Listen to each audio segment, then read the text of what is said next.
Minneapolis or Twin Cities is a unique market. It really is. I mean, Yeah. we don't have the high highs, we don't have the low lows. I really believe that September 11th is what caused our market boom. If you see interesting rental strategies on a building or a home, maybe that's because they couldn't find a regular tenant. I think we've had 3 out of our last 6 or 7 purchases, we were not the highest price. This is the Twin Cities Real Estate Investing Show. Real stories, real success in Twin Cities real estate. Join your hosts, Adam Taffel and Tim Swirzak, as they dive into the world of Twin Cities real estate investing. Good afternoon, Tim. Hey man, how you doing? I'm doing well. We got Glenn Williams today. This was a great conversation. Yeah, we jumped right into it. Like, we didn't do the normal, like, how did you start until 15, 20 minutes in.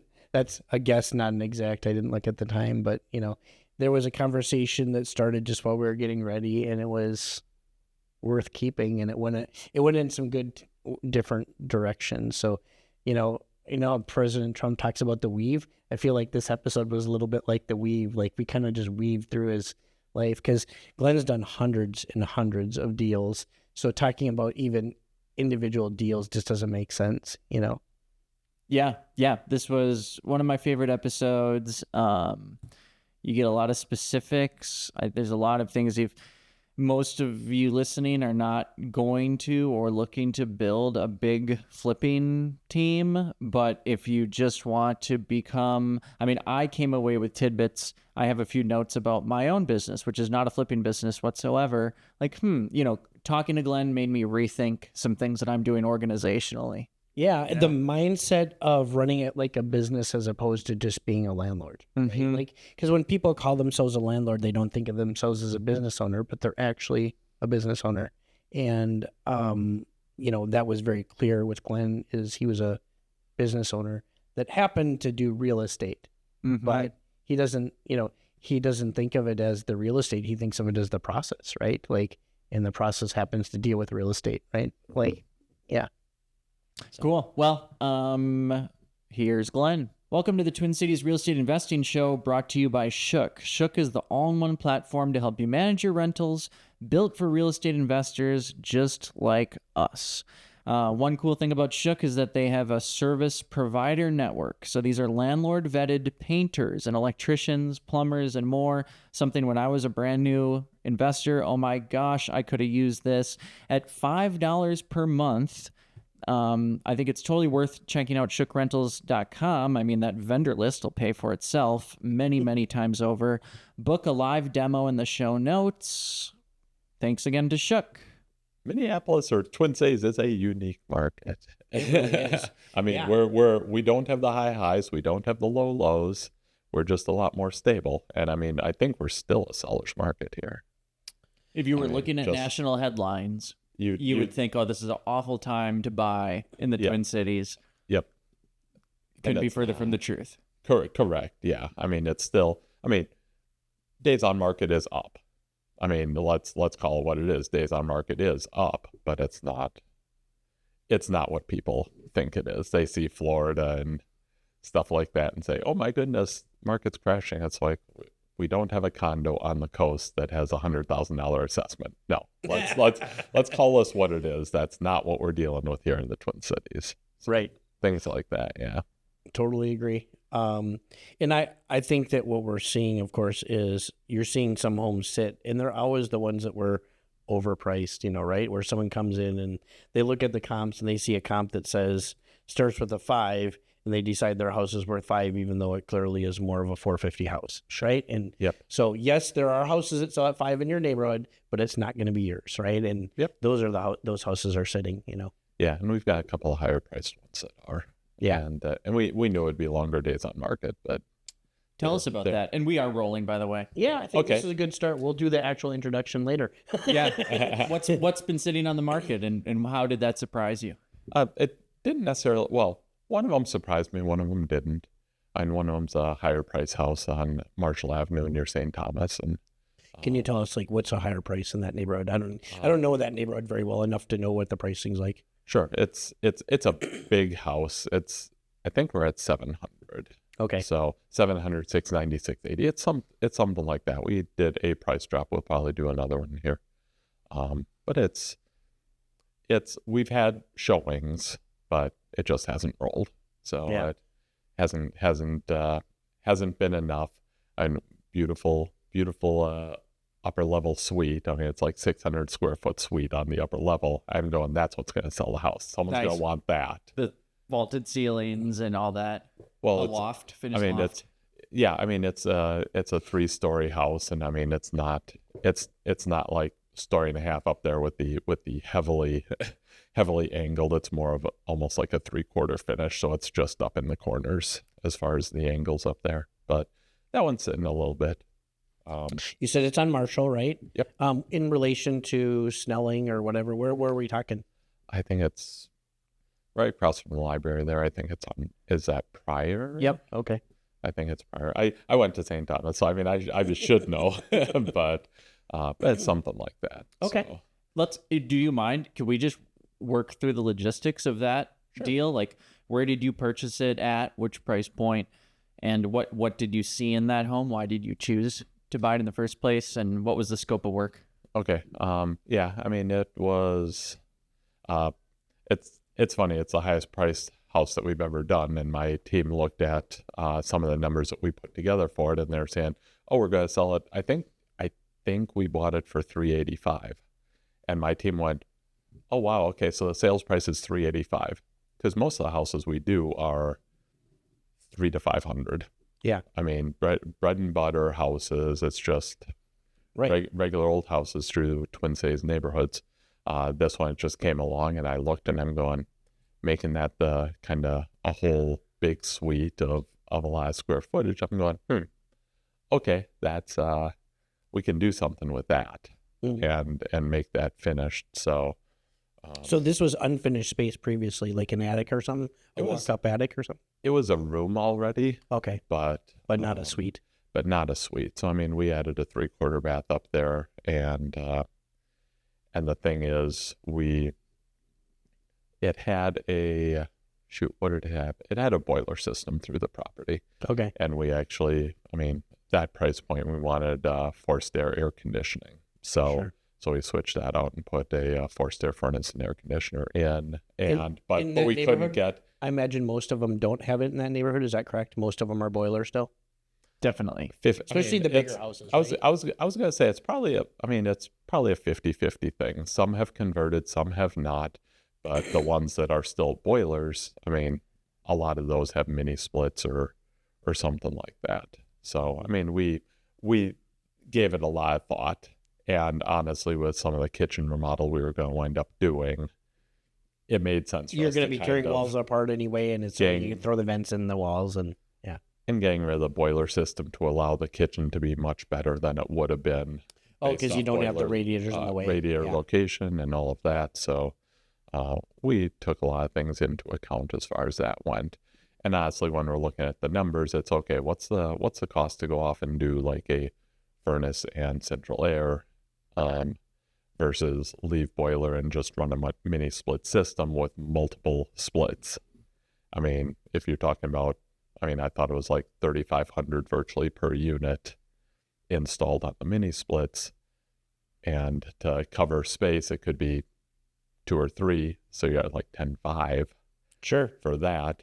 Cost to kind of run new ductwork and everything like that could be 22, 24, something like that. So all of a sudden you start to balance and say, okay, is there more value in? Yes, it's another 10,000 or 12,000 to put in forced air and everything there. Maybe it makes sense to do that rather than try to run the mini splits, which aren't going to work as well anyway. I mean, Yeah. so Where did you end up with the full HVAC project, and where did you end up with the full 3/4 bath, price wise? oh, I'm gonna be horrible and answer that my team knows that stuff. Sure. I mean, I more so run the company, and my Okay. team handles stuff, but I mean, I would say that the total HVAC in the property was probably 25 to 28, because honestly, trying to run forced air up to a third level, our HVAC folks were just going, it's not really going to work well. So I mean, we put electric base heat in that upper level, and we ran a mini split up to the suite. Okay. So Just to make it work good. just to make it work. Otherwise, I mean, it just wasn't. Yeah. It's hard to get the air up there. So I so believe they it. recommended doing something different. And then just, I mean, a 3/4 bath. Actually, shoot, is it? Actually, I think it might be a full bath. I think we may have a tub in there. I think it's a tub and shower. And I mean, obviously toilet and dual bowl sink and stuff like that. So I mean, normal remodel like that, I mean, it's probably $7 or $8 grand to go ahead and add that. That's It's not bad. It's For not permitted that, work. it's not that bad. Mhm. And everything we do is permitted. Mm-hmm. It's probably almost easier having it be an open box where you just had to add things, right? As long as you had access to the plumbing, everything's right there and easy to work with, as opposed to like we have to tear things open and now this is in the wrong location, so we have to move it. And venting's I'll- easier. Your roof's right there. Yeah. Correct. Yeah. And again, I could be wrong. I mean, Ashley, my project manager, could say Glenn doesn't know his figures. It was 10 or 12 or something like that. Yeah, For my those bet is listen- that it was over 10. I mean, For those listening, Glenn is at the point where we all want to be.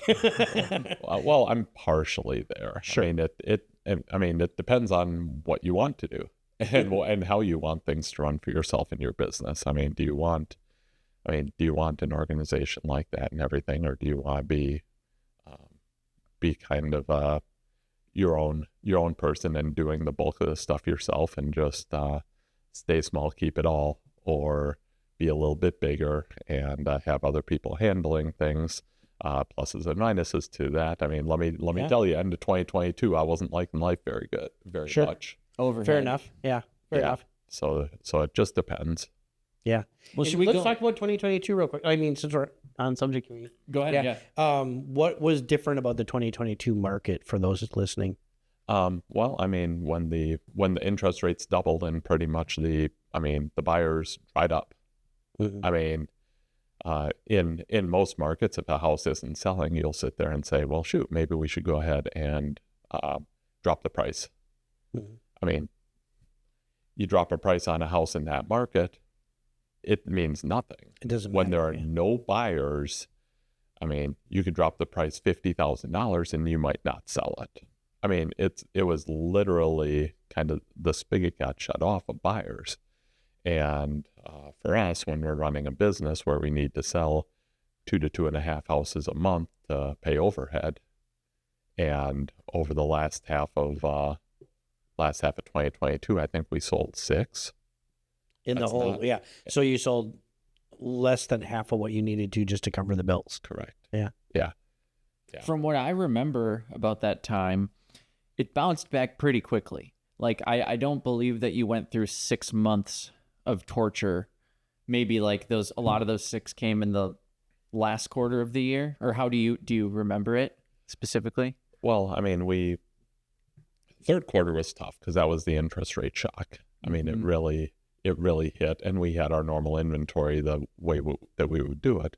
We started to adjust our strategy and started to adopt a safe, clean, livable strategy where we're pushing for the lowest price houses we possibly can do and just getting them livable. I remember being at an event where I was already thinking that same mindset, and you were talking about that. I think that was one that Lynn Anderson put on, maybe. Yep. We started talking about that. Was that right around that time frame? Probably. So, because you were talking about like that, and I don't remember the date, right? But yeah. Yeah. So, I mean, we just started to, come that third and fourth quarter of 2022, we just started to really change our buy box and try to buy as low a price houses as possible. So, I mean, we're selling a property for $200,000, even at higher interest rates, it competes favorably with rent. Yeah. I mean, that was my thought process. I just said, if we can do that, we're going to make it. I mean, let's get through this ugly season of not being able to sell our other stuff, but let's rebuy with cheaper inventory and be able to do that. And then 2023, spring of 2023 came along, and all of a sudden the market went nuts. It's I mean, spring market seems to happen all the time, and I wasn't sure what was going to happen there. I was just saying, okay, please work, because we kept buying inventory. I mean, we said, okay, we're buying this better inventory at a lower price, a lower buy price, lower remodel price, lower sales price. Let's go ahead and do that. And if you would have been fearful and totally pumped the brakes, like the sky's falling, you never would have had the gumption to pivot, start buying cheaper houses, and those cheaper houses are what saved you, it sounds like. And the monthly expenses could have eaten you up as well. Even, not buying is a recipe for going under too, right? Correct. That's what I mean. That's what I mean. Yeah, so we got to the spring market, and then we had various houses that were going 20, 30, 40K over ask again, multiple offers, highest and best, all that. So I'm going, okay, we weathered the storm. The storm was ugly. We weathered the storm, and then the spring market kind of, we made more in the spring market than we deserved to make, and we lost more in kind of the third and fourth quarter of 22 than we deserve to lose. Sure. So it kind of balances out over time. You do enough of the correct thing enough times, over average, it will average. Sure. Over enough of a sample size, it'll average. But over the short term, it sucked. I mean, I was pumping hundreds of thousands of dollars into the business just to keep it running, and just saying we're gonna make it now that we're changing and buying better inventory going forward. That's going to work, but you have to get there, which is hard. So one saving grace of that was, I mean, we were working with we funded over the last 3, 4, 5 years almost everything through Renovo Capital. I mean, they're not lending anymore, but they would lend and they would take their interest on the back end, so we didn't have monthly payments on the interest. Yes. So as far as a cash flow basis, that made a huge difference, because if we had a bunch of inventory and we had to cut checks for $20,000 a month in interest to hold those properties, I mean, that would obviously compounded the problem. Yeah. Can I reel you in a bit here? Yeah. And because I'm all over the place. No, this is great. This is honestly this is what people want. So that's totally fine. Yeah, but let's people who don't know who you are, let's just go back to how did we get here, Glenn? Baby Glenn. Okay. Where were you born? Just kidding. I was born in South Minneapolis, and I went to college at the closest college to my house I was born in, 3 miles away, and all of that. But yeah, I was born in South Minneapolis. I went to Minneapolis Roosevelt High School. Then I went over to University of St. Thomas and majored in accounting and finance, minor in Japan studies. Didn't do anything with that minor, but majored in accounting and finance. Graduated in 92, couldn't get a job, tough job market. Yeah. Did odd jobs a year and a half later. One of my buddies got a job at West Publishing at the time, and he said they're just looking for people with degrees. So to get into computer programming there, I could have gone into a technical field. I chose the business field, so I had interest in both. So I was a programmer for about 8 years. Then, I mean, it was right around that time, though. I mean, I got that job there, and then I started buying rentals. So, I mean, I've held rentals started buying rentals 30 years ago. Okay. And April 28th of 95, I bought my first rental. April 28th, 95. Okay. Well, we got to hear about the first one. Yeah. First one, it was double bungalow down in Richfield, right on Cedar Avenue, 2 bedrooms each side.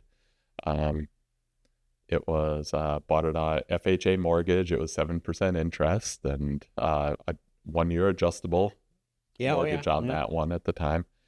And so, yeah, it was monthly PITI payment was $815, and the rent payment on the other side was $650. So I was paying $165 a month to live in the 2-bedroom. If I knew then what I know now, I probably would have gotten a roommate, because I just had the second bedroom and just left it open. And I mean, it was storage and all of that.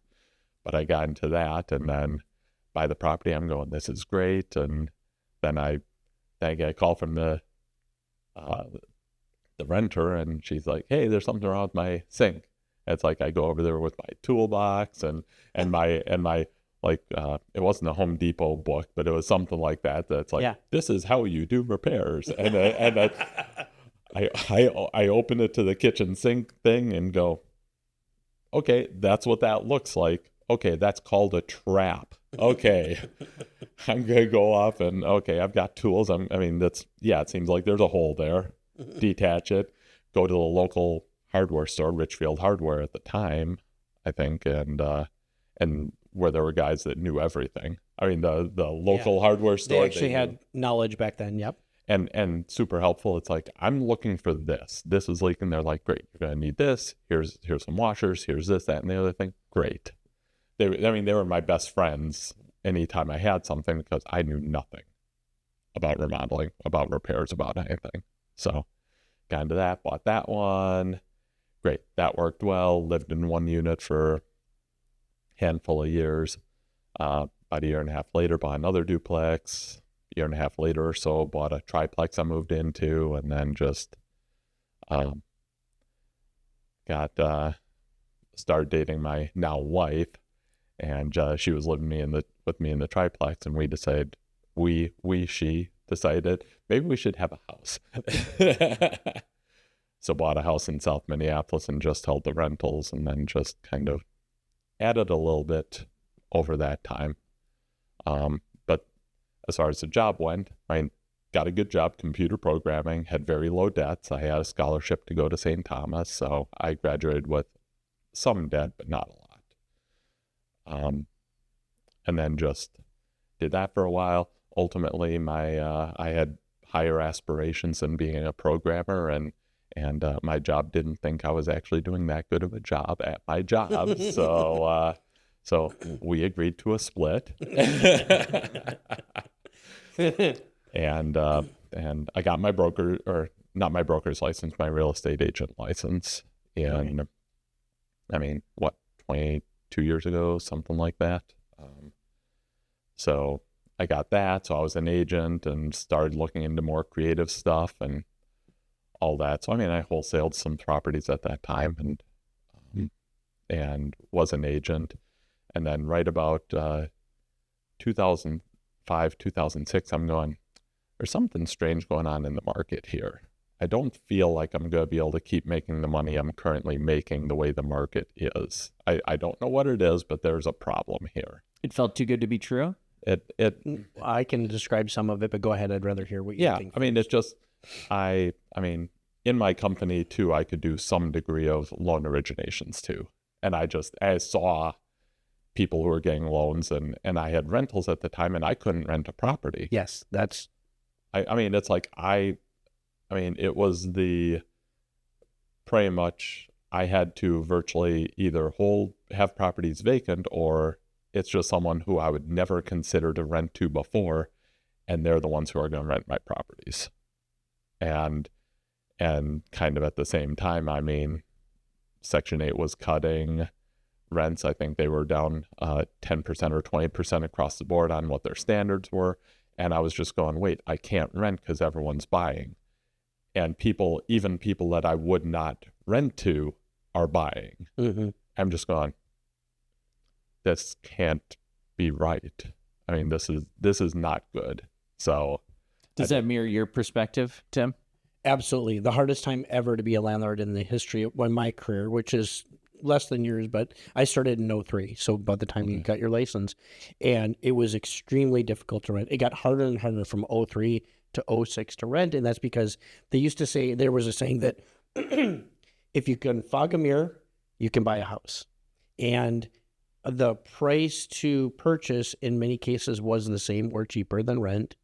So there was no financial benefit to rent if you could come up with the down payment. And they had 80-20 loans all over the place, and sellers paying closing costs. So that wasn't a big hurdle for most people. Having cash wasn't a problem. And it was extremely easy for someone who had extremely low qualifications to qualify. I could just get about anyone a house with zero money down. It really didn't matter. Like, there was almost no there was almost no people turned down. Almost everyone was approved. And you're having bang up years as a lender as well? Not really. No, because believe it or not, there was so much competition that if you were an electrician, I had people, they were electricians during the day, and they would take 2 or 3 loan applications a month, at night, because anyone could be a loan officer. It was super easy. And it was because it wasn't hard to get deals done. You didn't have to have any technical knowledge back then, really. I mean, obviously some were better than others, but the reality was if you just went to the right company, they would approve it. So if you just learned those few companies, you could get deals done. If you could fog a mirror, you could be a mortgage broker. Yes, absolutely. It was super easy. I worked with people who were completely incompetent, and they were mortgage brokers. And the same thing was true with realtors. Like, it was both sides. I mean, it was both sides of it. There was just a lot of transactions. So you could justify it because it's like, well, I'm only going to do 8 transactions this year, but the amount of money, it was a great second paying job. So what I found is it was extremely difficult to get tenants and to keep them even, right? So if you got them, they weren't going to stay long, maybe a year, but it was just a very difficult time. Well, this is like what St. Paul doesn't understand about the economics of housing is there was an influx of capital that started all of this. And this is like not a well thought out or not a well described thing, but I really believe that September 11th is what caused our market boom. Okay, because what I saw is from September 11, 2011 to 2001 to 2002, there was people lost 25% in their 401ks.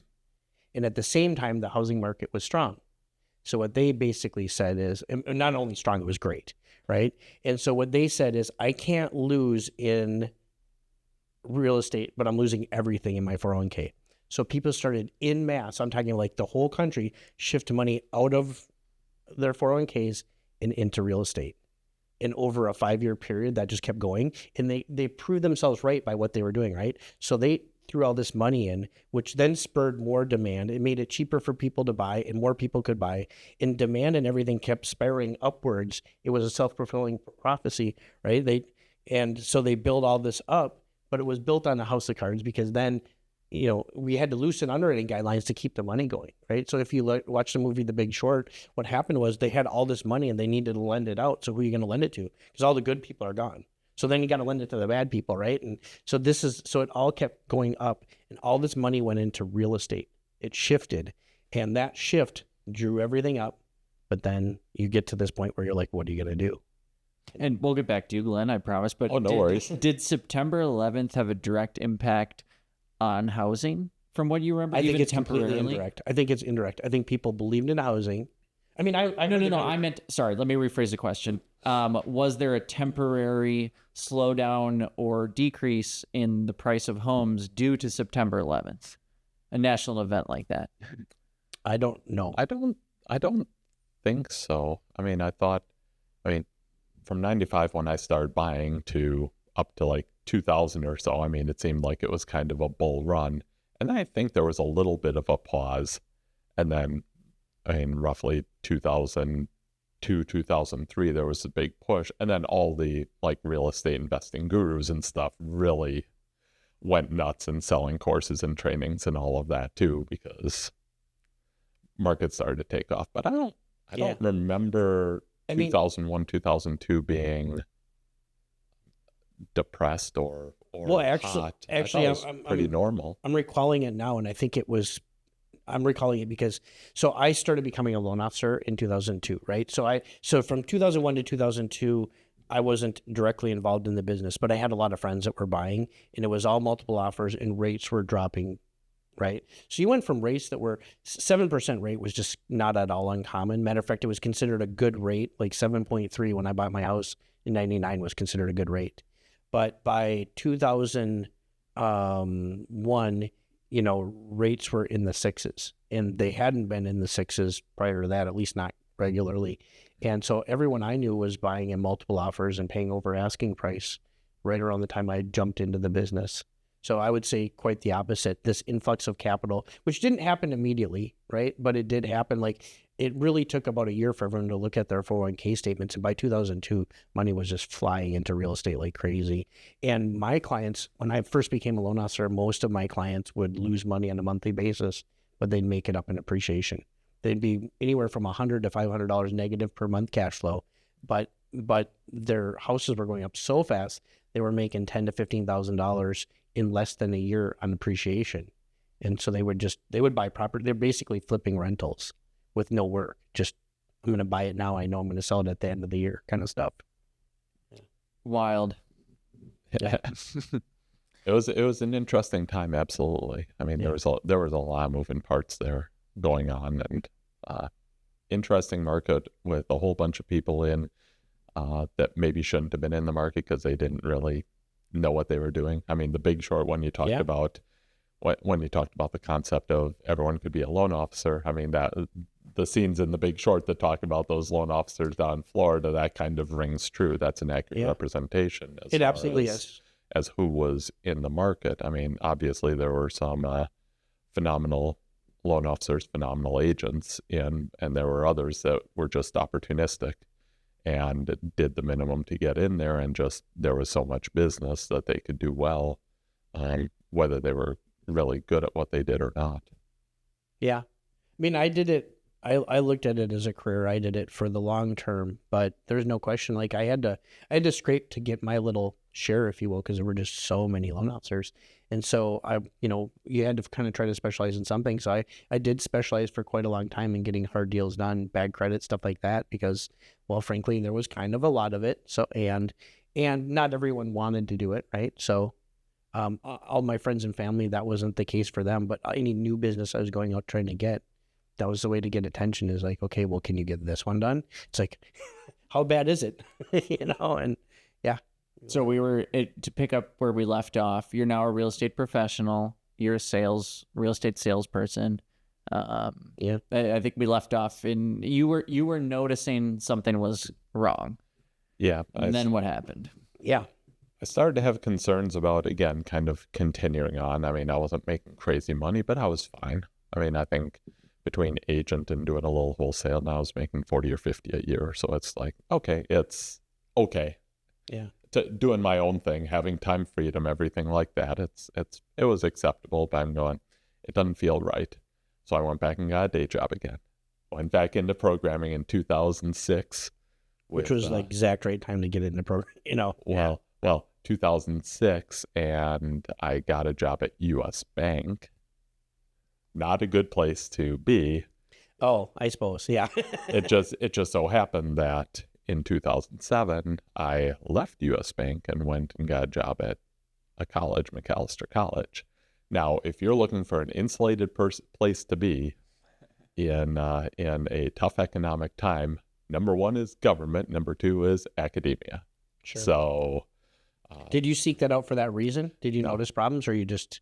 I saw a better opportunity. Okay. I mean, something more that I wanted. I mean, the U.S. Bank one was downtown, and I was just, Yeah.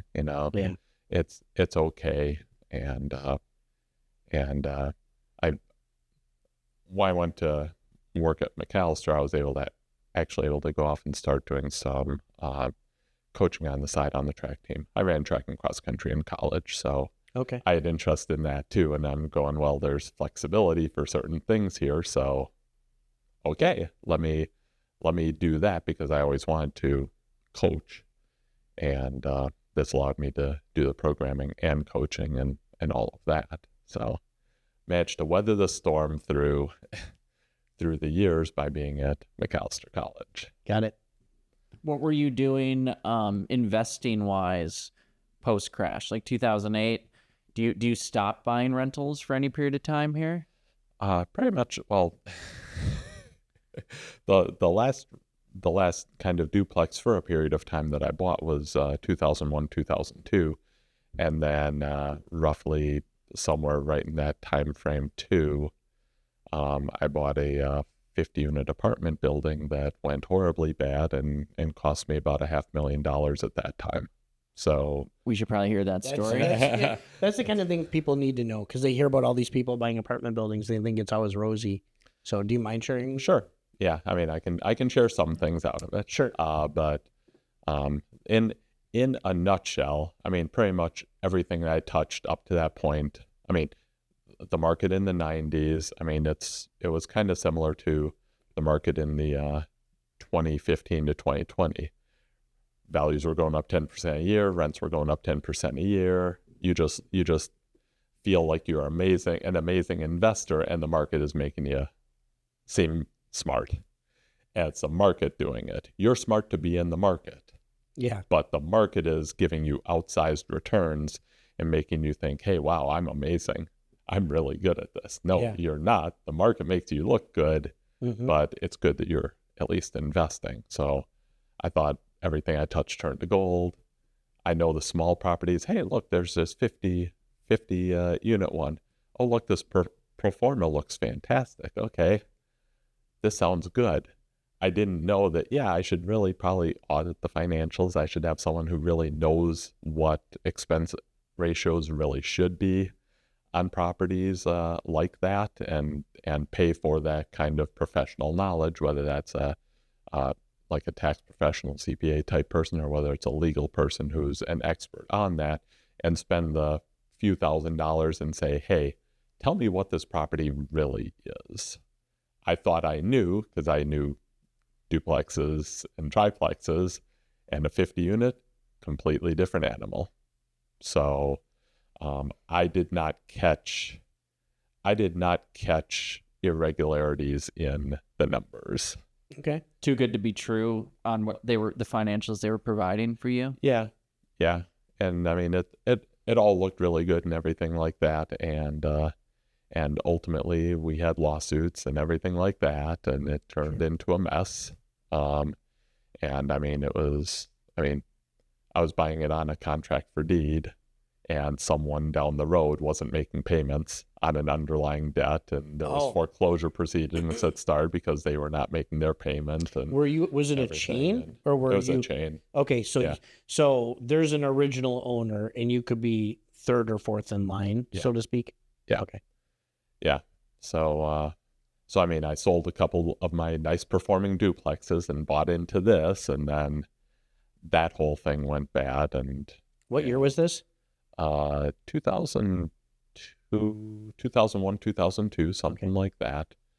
I mean, honestly, it coincided with my job, not thinking I'm really so focused on my job there, because I was focused on other things too. Right. With everything going on with this 50 unit apartment, and then all the ensuing lawsuits and everything that went along with it. So, I mean, the biggest thing is that, I mean, if you're new to it, get with someone who knows what they're doing.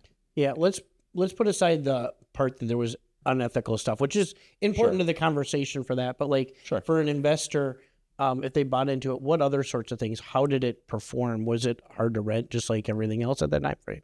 Like what did you see on the just operating the building, and what? And at what point are you like, wait a minute, this doesn't look like what I was sold? Well, yeah, I mean,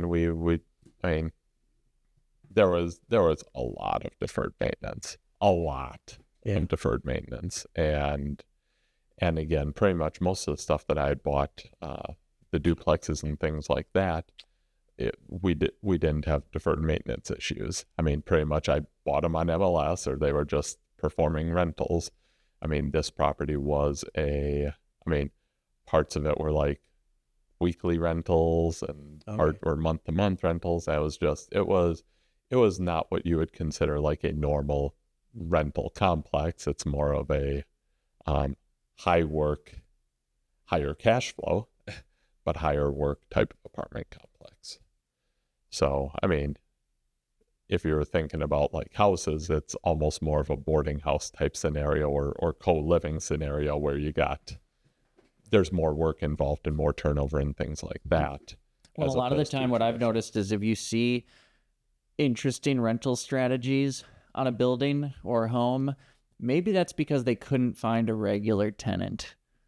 Yeah, I would agree with that. And these were, I mean, especially back then, right? Because now you see people doing midterm as a strategy for real, but back then, if you were doing anything other than long-term rental, there was no outlet for it, right? I mean, you still advertised in the paper, didn't you? I mean, I know I did back then. Yeah, I mean, we advertised in the newspaper. I mean, well, shoot, I would say definitely at that point, advertising in the newspaper, we had a big sign on the property. We were right on Highway 65, and it's like, hey, for rent and all of that. But still, I mean,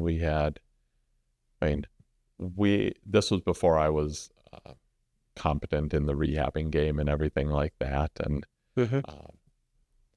And just, there was a lot of deferred maintenance, a lot of turnover costs, a lot of this, that, and the other thing that it's like, this is not performing the way that was advertised to be performing. So again, I missed things because I didn't know to look for certain things. And again, what are good expense ratios? I mean, honestly, on a property like that, your expense ratios probably should be higher than on a normal, you've got things like standard property. It's just a lot more turnover, which is a lot more cost and a lot more vacancy factors and things like that. Yeah, and you've got things like flat roofs and big boilers that are extraordinarily expensive to both purchase and maintain, and they require maintenance. Unlike, you could throw a boiler in my house, my first house I bought in 1999. We had a boiler and we had it worked on like twice, and I owned that house from 99 to 2018. Yep. So for 19 years, I had two things, and the amount of maintenance I did on it, I can count on two fingers, twice. That's it, right? But if you get a big boiler, I managed a fraternity house at the U. It required daily check-ins, along with once a month required maintenance. And we got a deal. We shopped around forever to get it for $35,000. It was supposed to be 40 to 45, but we found a steal at 35, and it's just a different world that people don't realize. It is. I mean, it all sounds great. It all sounds simple and everything like that. And again, I mean, I have always been a buy and hold guy. I mean, I've never been buy it, value add, and flip rentals. It's like, I flip houses for cash flow. I buy rentals for long-term wealth. And it's like, that's always been my philosophy. Obviously, other people have others. And that philosophy now over the last few years has worked to greater or lesser degrees. There are a bunch of challenges in that kind of rental syndication marketplace now that I know a lot of people are having. But again, at the time, I didn't really know what I was doing. Sure. And so how did you get yourself out of it? Let's go to that, and then, because you got so many interesting things. So you're in this property. It's obviously a mess. You got the lawsuits. Take the lawsuits aside, and just how did you get yourself out? How did you rectify it? Ultimately, we just settled with various parties, and we just parted ways. Okay. I made a decision. So you just kind of walked away from the contract. You didn't sell it or anything else. Yeah, I kind of made a decision at one point that it's like, okay, it's time to. I'm done dealing with this.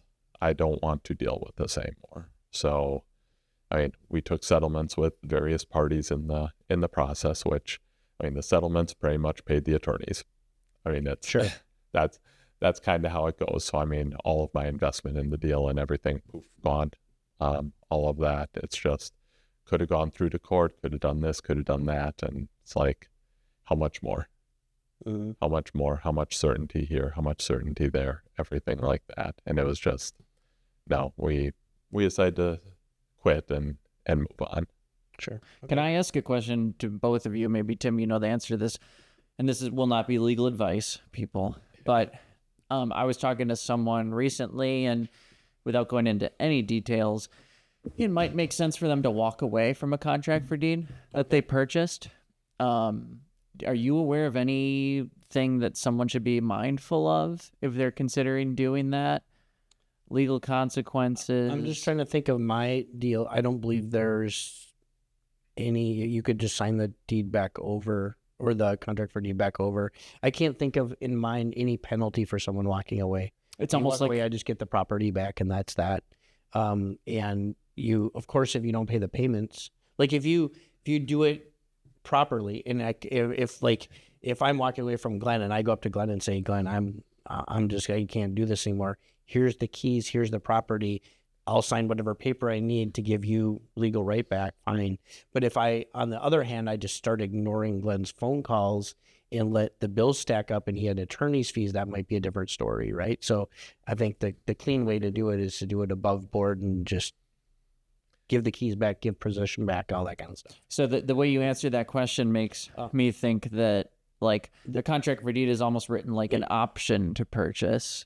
They should read their contract for deed. I mean, there's kind of like a standard, but like they could have a penalty written into theirs. So I can't say for certain. And oftentimes the penalty is losing that down payment. Right. Whereas like a lot of people are under the misconception that like, oh, I can walk away from this purchase and forfeit my earnest money, when in reality you could be legally exposed to much more. Mm-hmm. Not that we really hear about that happening often, but it certainly could.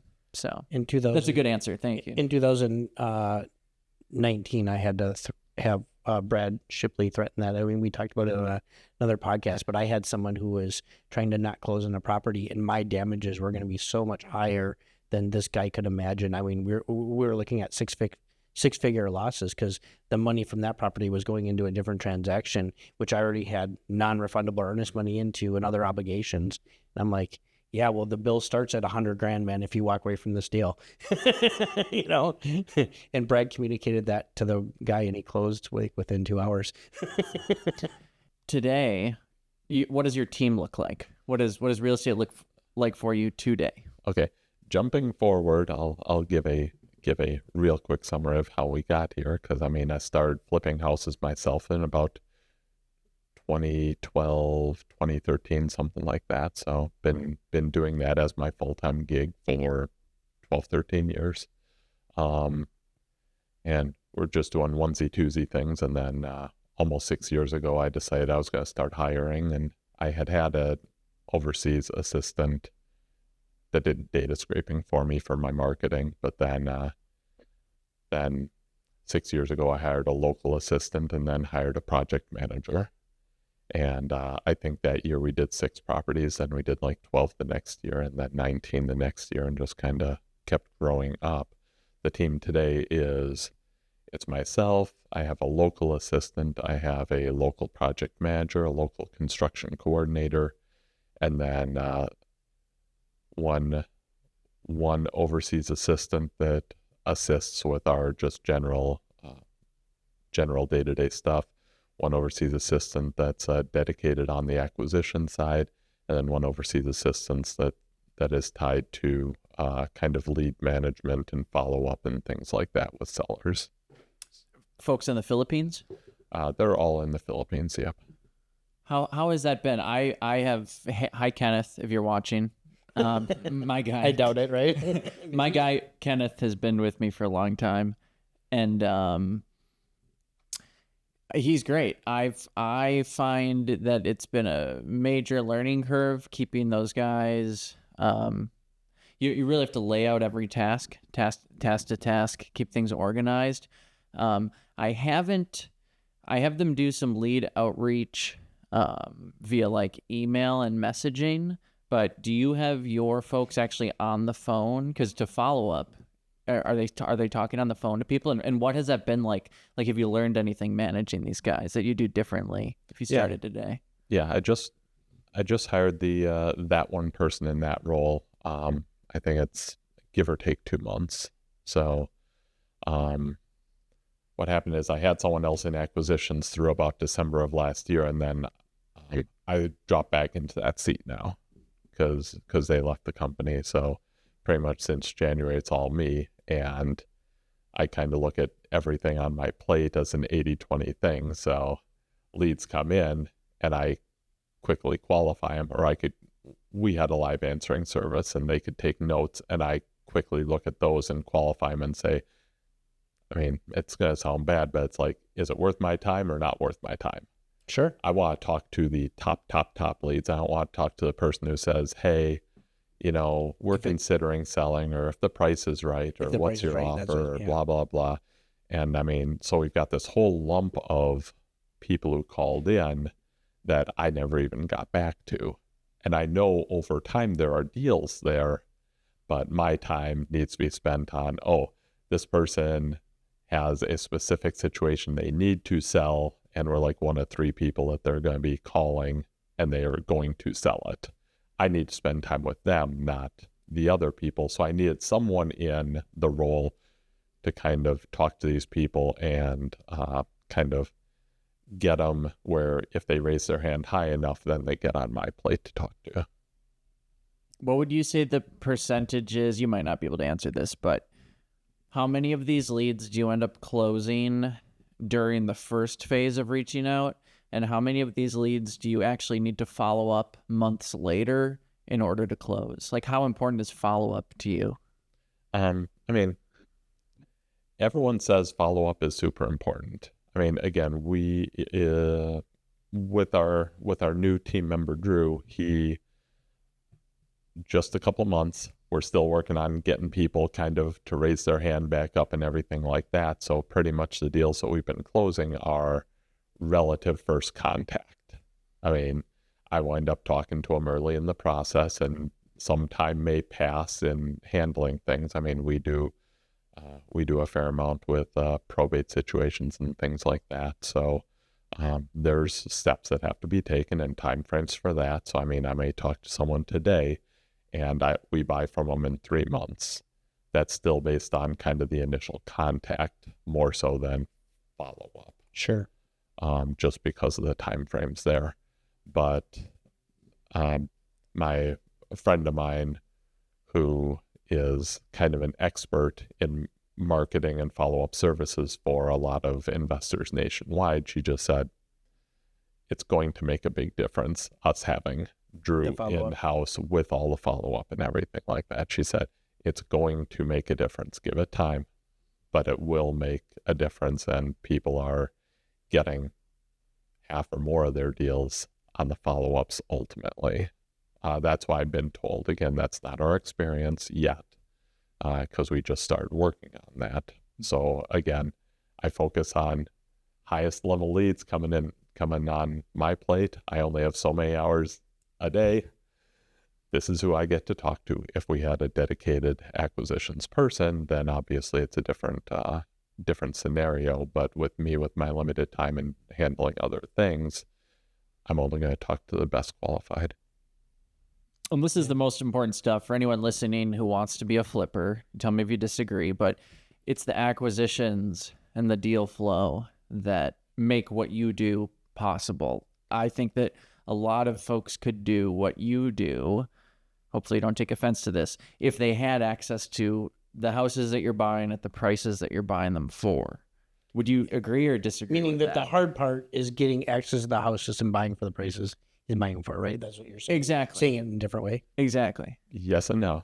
Yeah, no. Yes, what's your take? Yes and no. I mean, because running a true flipping company, you're running 2 businesses. You are running a marketing company, and you are running a remodeling company. You are running 2 different businesses there. So, I mean, you need both to be successful. I joke, because I mean, we're a vendor at Minria, and I joke all the time there. It's like there's an adage, and I may have made it up, but it's like you make money when you buy and you sell money, or you lose money when you remodel.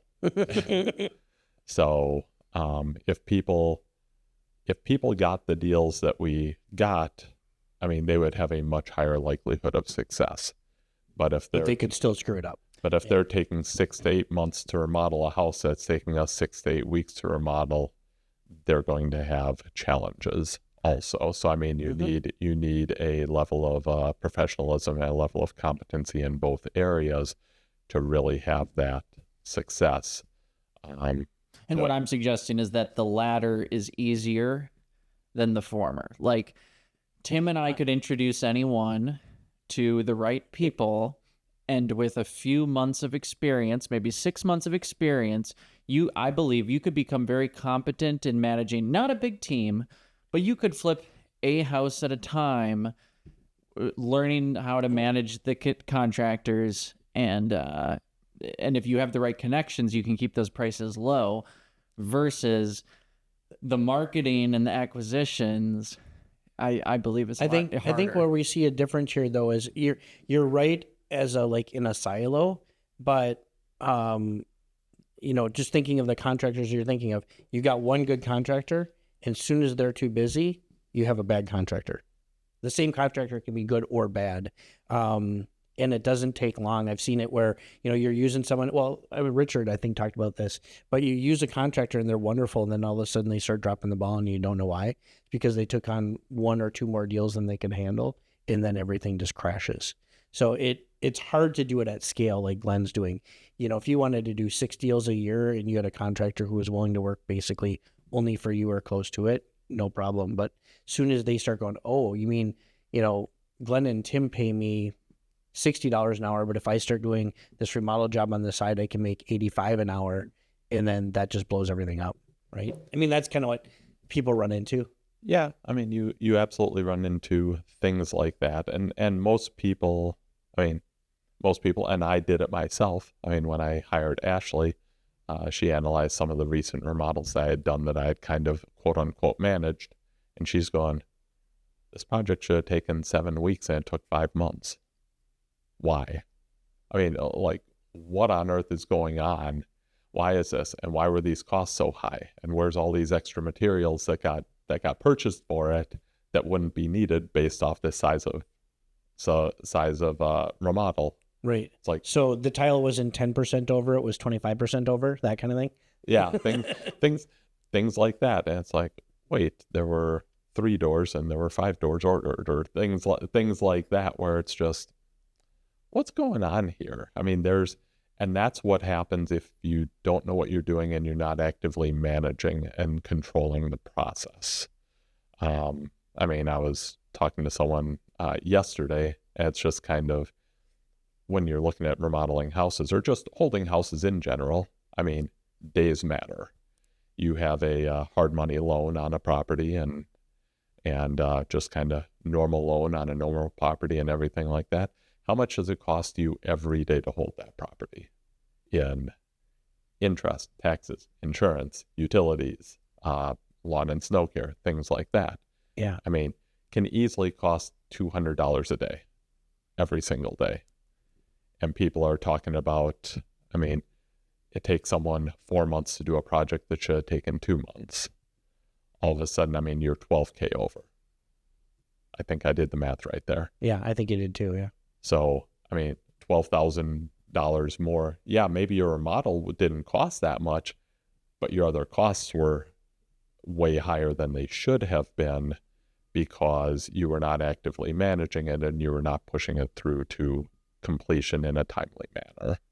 So, I mean, that's where kind of the professional pushing and really driving a project from start to completion kind of comes in, and that's what most people miss. I agree with you. If you have a good contractor, it's like, okay, that can make a difference. But then it's, okay, you have a good contractor. Well, what about the subs? What about the timing of the subs? What about timing of delivery of materials? Okay, do we have the materials on the job site in a timely manner in order for people to be able to actually get the work done, or do we not have stuff like that? Or are they running to go get the materials themselves, which is a completely straight? Yeah. And are you starting work on day one? Did you do all the prep work ahead of time so that day one work can start? Or are you starting to like gather quotes that day, and it's taking you 2 weeks to gather quotes from people, and then you start putting together your plan, and then you start considering, okay, what's the materials? How many of what SKU are we getting? Everything like that. I mean, all that stuff really just delays, and you could buy a property and you could be starting work a month later. I've done it. You probably did it 100 times, didn't you? This is all stuff that I've done. I mean, this was the difference between me wearing all the hats in my business and being just okay at things, compared to having a professional dedicated to driving this through to completion in a professional and timely manner. Yeah, I think that leads really well into the meeting I went to about 2 years ago, or maybe even 3, that Lynn put on, where you kind of introduced your processes to the world, so to speak. And it was when I think you're rolling out the Rehab U stuff and things like that. And what I recall about it being so different is how much you organized your projects between contract and purchase closing. Can you talk about that process on a big picture level, but also maybe give us a couple of granular things, or like how deep you get? Pre-closing, yeah. So buyer agrees to sell you a house. You give them earnest money. What's the very first thing you do? Okay. I'm sure it's you send it to your team, but like, what does your team do, I guess? Sure. And I'm going to actually take one step backwards from that, just because we do things differently than most people do. Okay. When we go to visit the property, first time I meet the seller in the property and walk the property, I'm at the project, and then one of our team members is there doing a Matterport also. Yeah. And you get permission before you go out? We tell them what our process is. Yeah. We just say, here's what we're going to do. We're going to do a high-tech camera, 360 views. We can do all of this so that we can get all that information, pass it on to our project manager to get an accurate figure for the remodel, so that we can give you our best offer right up front without any contingencies, and we give you $10,000 non-refundable right up front. So after that offer, of course. Yeah, it's like earnest money, $10,000 non-refundable, because we have no contingencies. Yeah. Because we can do that because we do all that prep work up front. So again, on every appointment, we do that prep work. I know people who say, well, get it under contract and then do the prep work, and then go in with the contingency and say, well, our rehab budget is higher, and then try to negotiate down. We don't do that. Sure. We come in with, we did our due diligence. Here's our rehab number. I put it into my spreadsheet. We want to make X amount. Here we are. Great. Here's what our offer is. And it's a solid offer. There's no renegotiation. You spend lots of hundreds of dollars a month on Matterport then, because I'm a Matterport owner myself. I have been since camera one, and that's some expensive stuff to do that many Matterports. Well, I mean, we've got our monthly subscription, but then, I mean, we've got our team member who does it, and obviously we own the equipment. We have two pieces of equipment. I mean, we have two Matterport cameras and the stuff that goes with it to drive it and everything.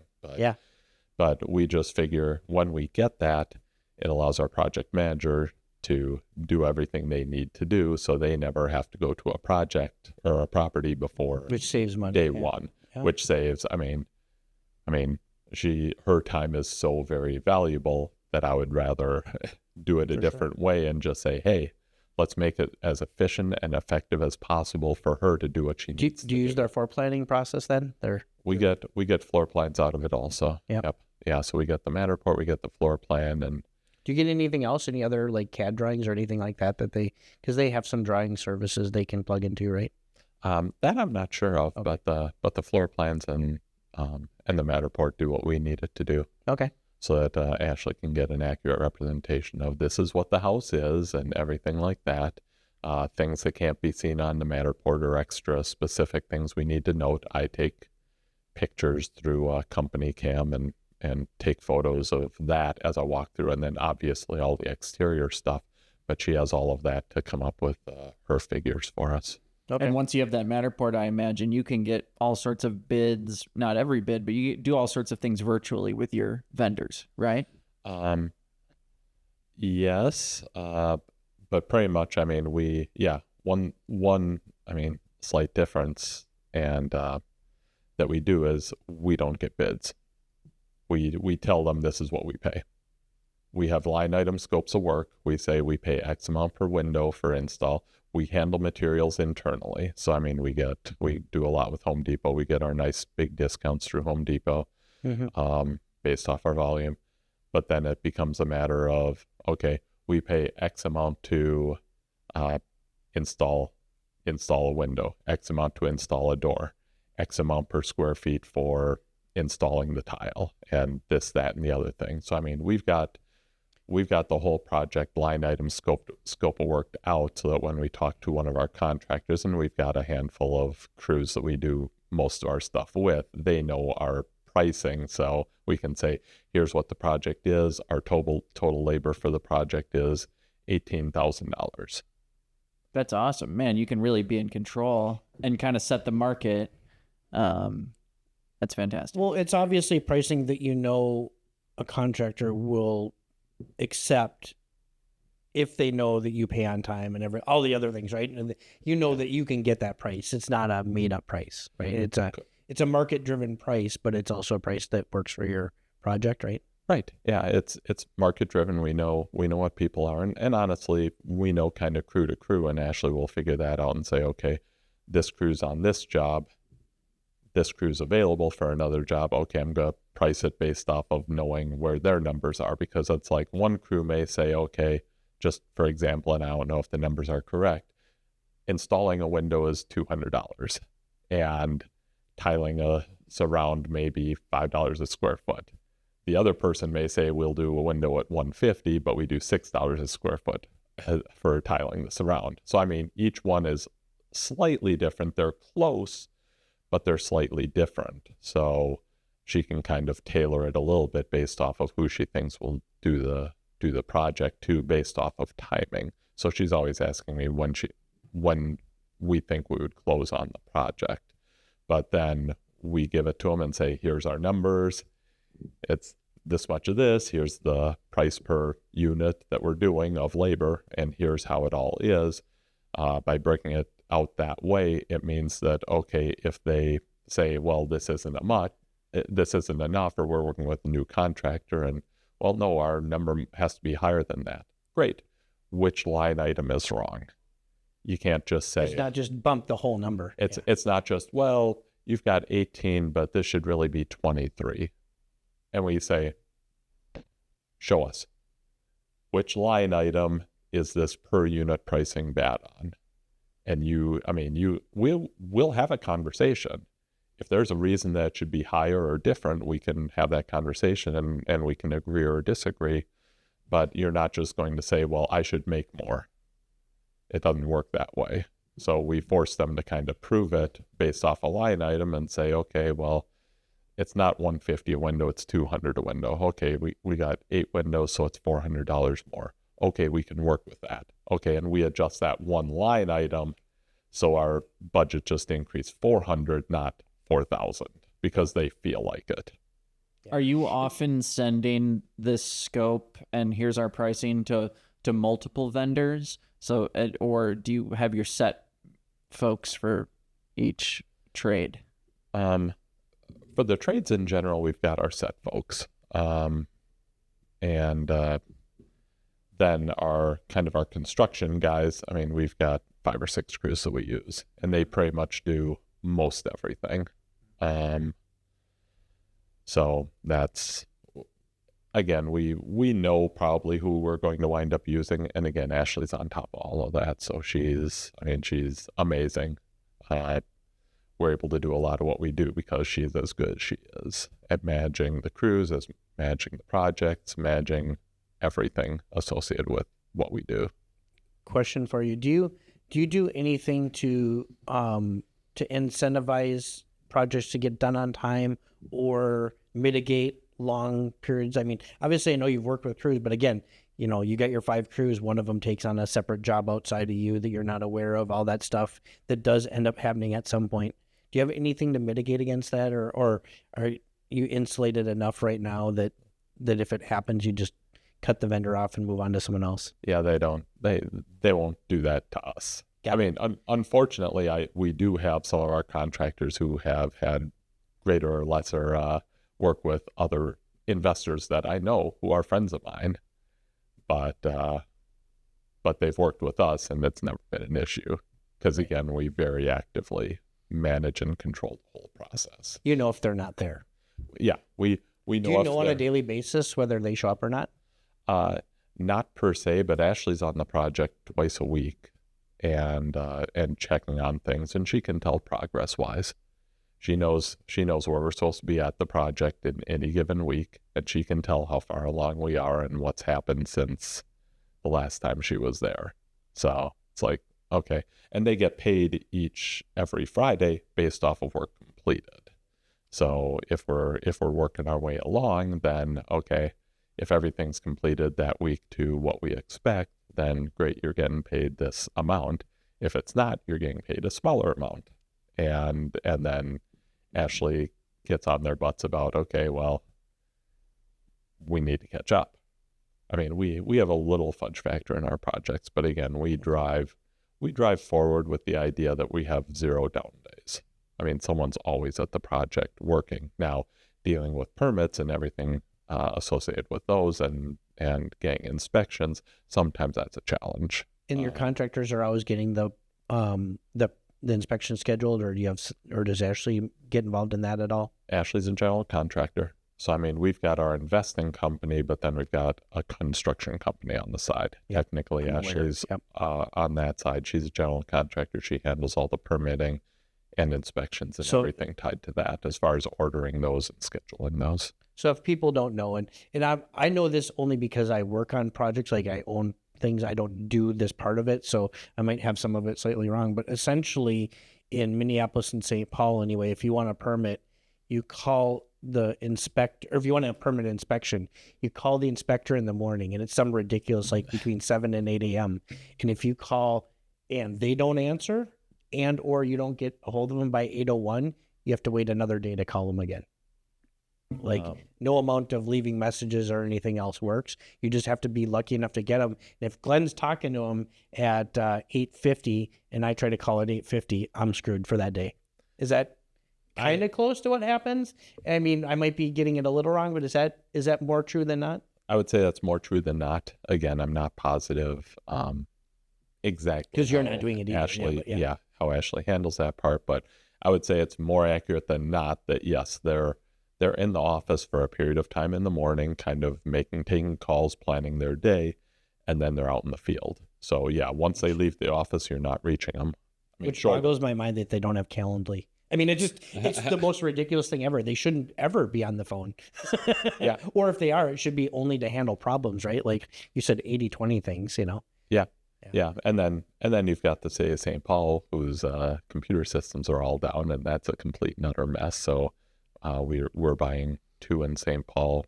We actually just closed on one yesterday. We're buying another one next week in St. Paul, and their systems are all down. So Ashley's having to go down in person to file the permits and plans and everything like that, because she can't submit it online. I mean, their email's down. With everything else, it's a problem. So that's a mess in St. Paul here right now. The St. Paul system for inspections is very similar, where they have a window where you call, but they do return your voicemail. I mean, is what I've realized, but okay. I'm not doing it at all at the scope you are. What do you think? Yeah, I mean, and that could very well be the case.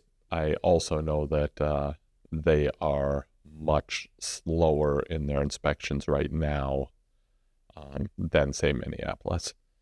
Minneapolis, I mean, I know people who don't like working in Minneapolis. We're fine with Minneapolis. St. Paul's getting to be a little bit more problematic. I mean, things are just taking longer. Do you think it's the computers, or has that been going on for a while? It's been going on a while. I mean, it's just you request an inspection and it's a week out, as opposed to Minneapolis. In general, you can get quick inspections, and most cities you can get quick inspections on things. St. Paul seems to be the one that's kind of the slowest to some degree right now. I mean, we haven't done a project like in St. Louis Park, and I know St. Louis Park is kind of a bear as far as their inspections and requirements and things like that, and a lot of their TISH inspection stuff. But Columbia St. Paul's Heights is also another one. What's that? Columbia Heights can be tough too. Yeah, but it's mainly one guy. Okay. The guy who runs the department is very heavy-handed. Yeah.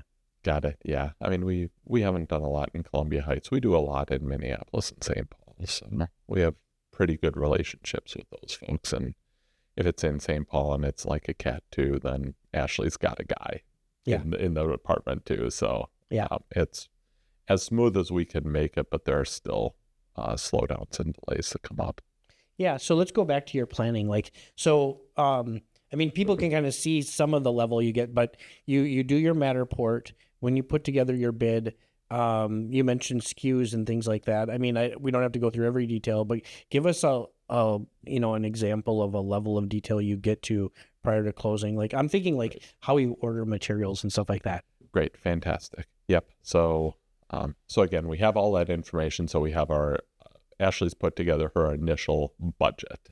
Yep. And her kind of scope of work of here's the work that we're going to do and here's what's going to happen. We get an accepted contract. Great. Then we get the contract to us. It gets sent out to our team. Our internal team starts setting up our Asana processes, start setting up our Dropbox folders, start setting up our Slack channels, things like that. The information goes out to our funder. Information goes out to our title company and everything like that.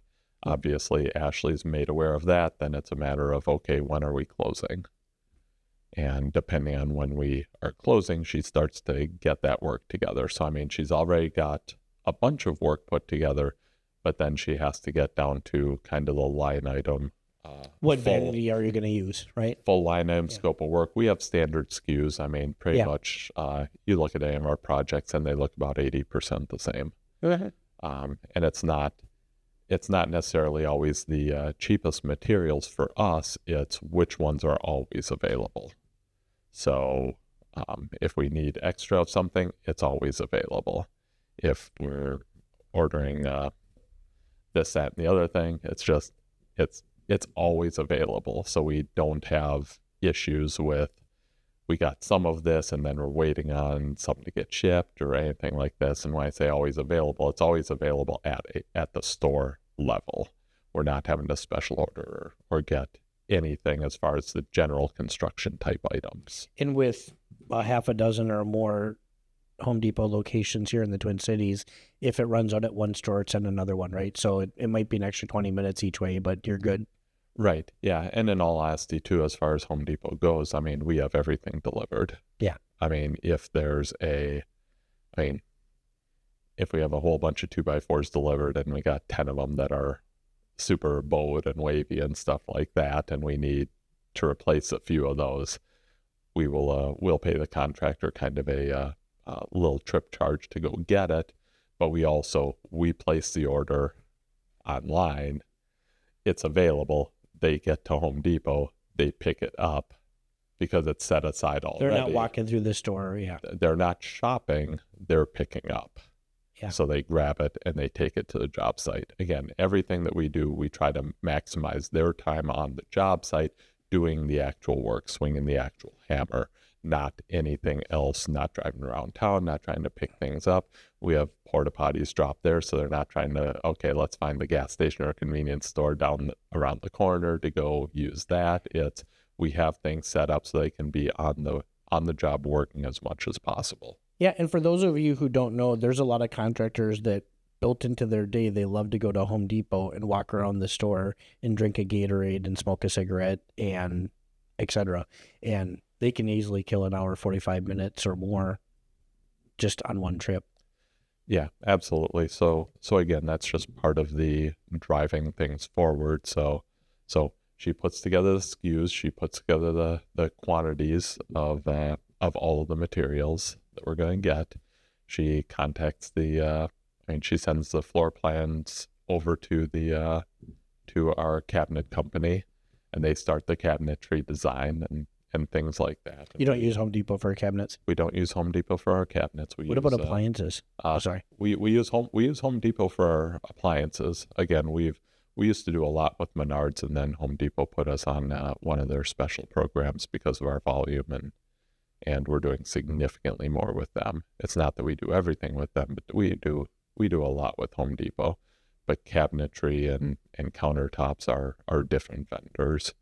The appliances, we do get those from Home Depot, and we get our discounts on those. We're going to have a special episode. I've had the worst luck ever with Home Depot appliance delivery. I've got an axe to grind, and I'm not going to do it on the show, but it's awful. We've completely switched. I won't ever buy. I will have to get a steal of a century and not have to worry about delivery to buy from them ever again. It's so incredibly awful.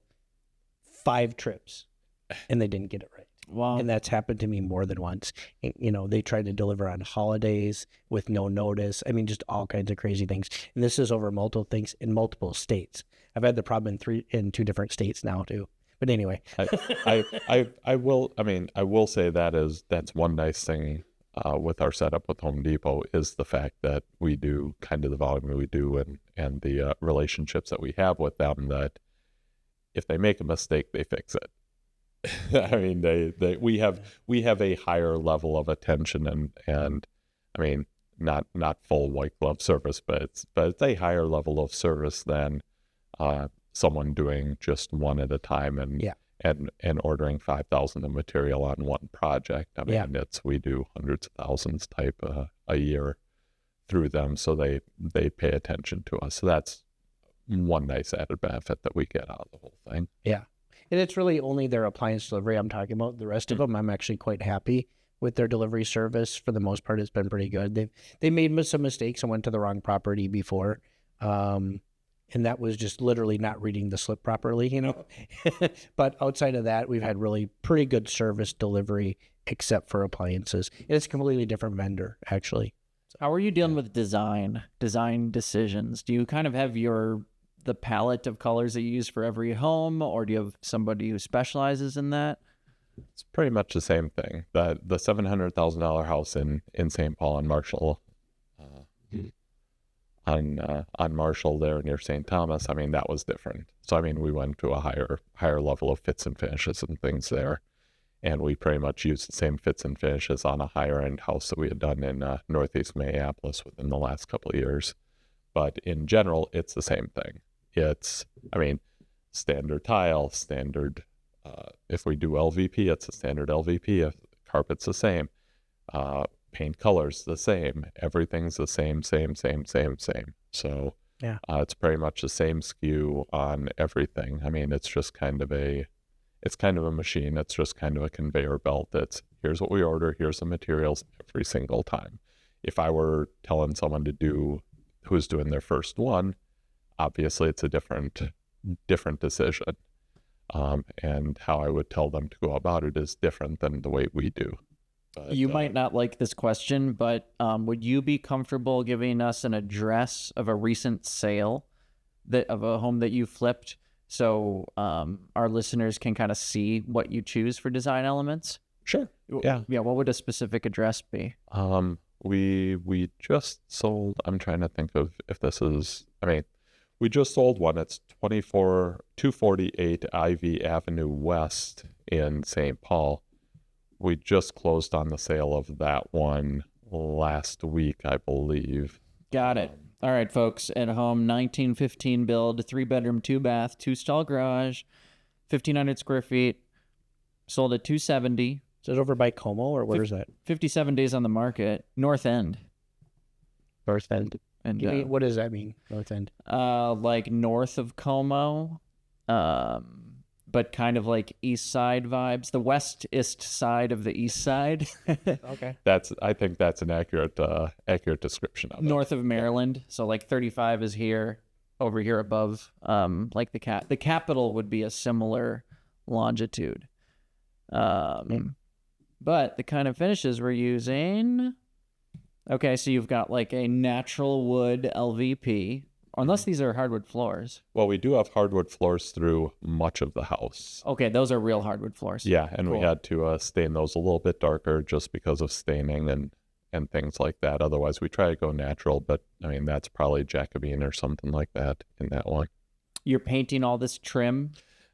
It made sense to in this one. We don't usually try to do that, but with some of the issues with it made sense for us to paint it, but we usually prefer to finish it natural. Can you give someone an idea what would change that decision for you? I think I might have an idea, but like, okay, normally you're not going to, but this house had what?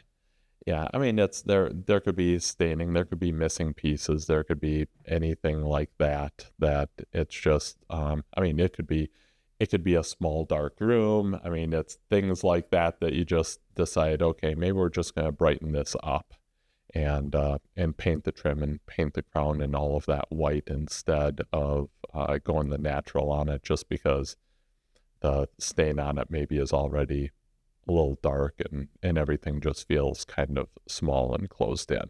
So you want that bigger open feel. So it may just make sense as far as look and feel.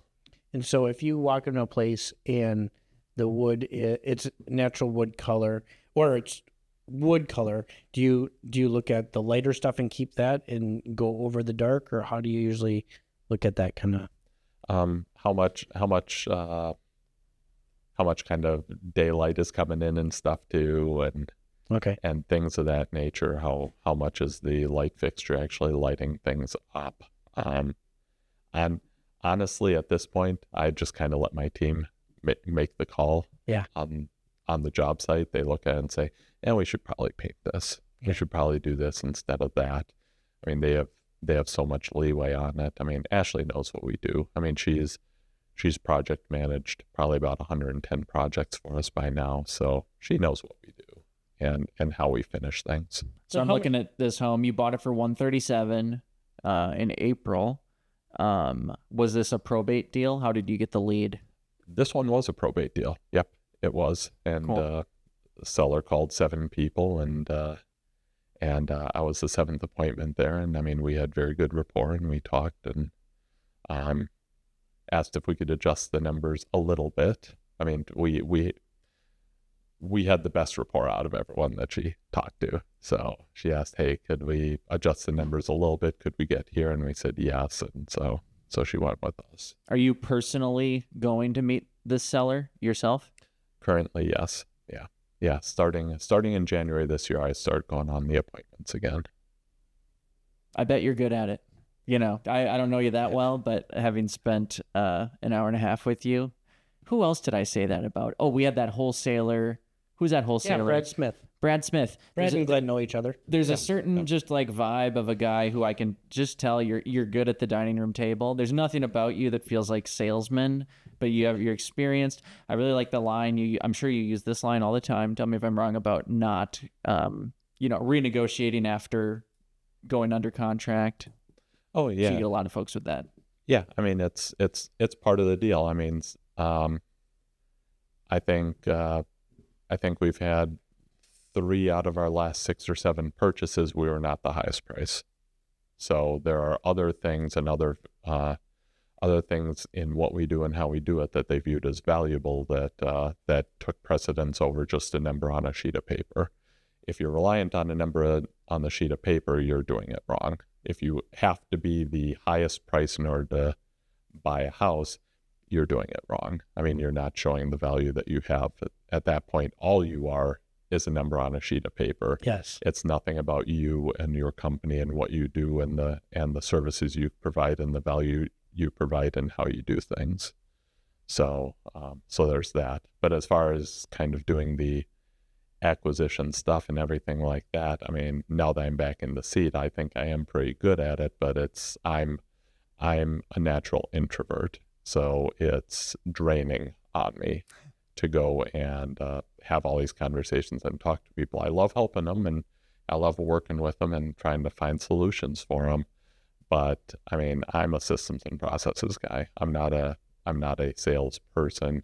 I'm not outgoing, gregarious, that guy. That's not me. So mentally and physically, I can leave appointments and be kind of drained. So it's what I need to do in order to make things work, but it's not my natural role. But again, obviously, I'm good enough at it for us to have a degree of success.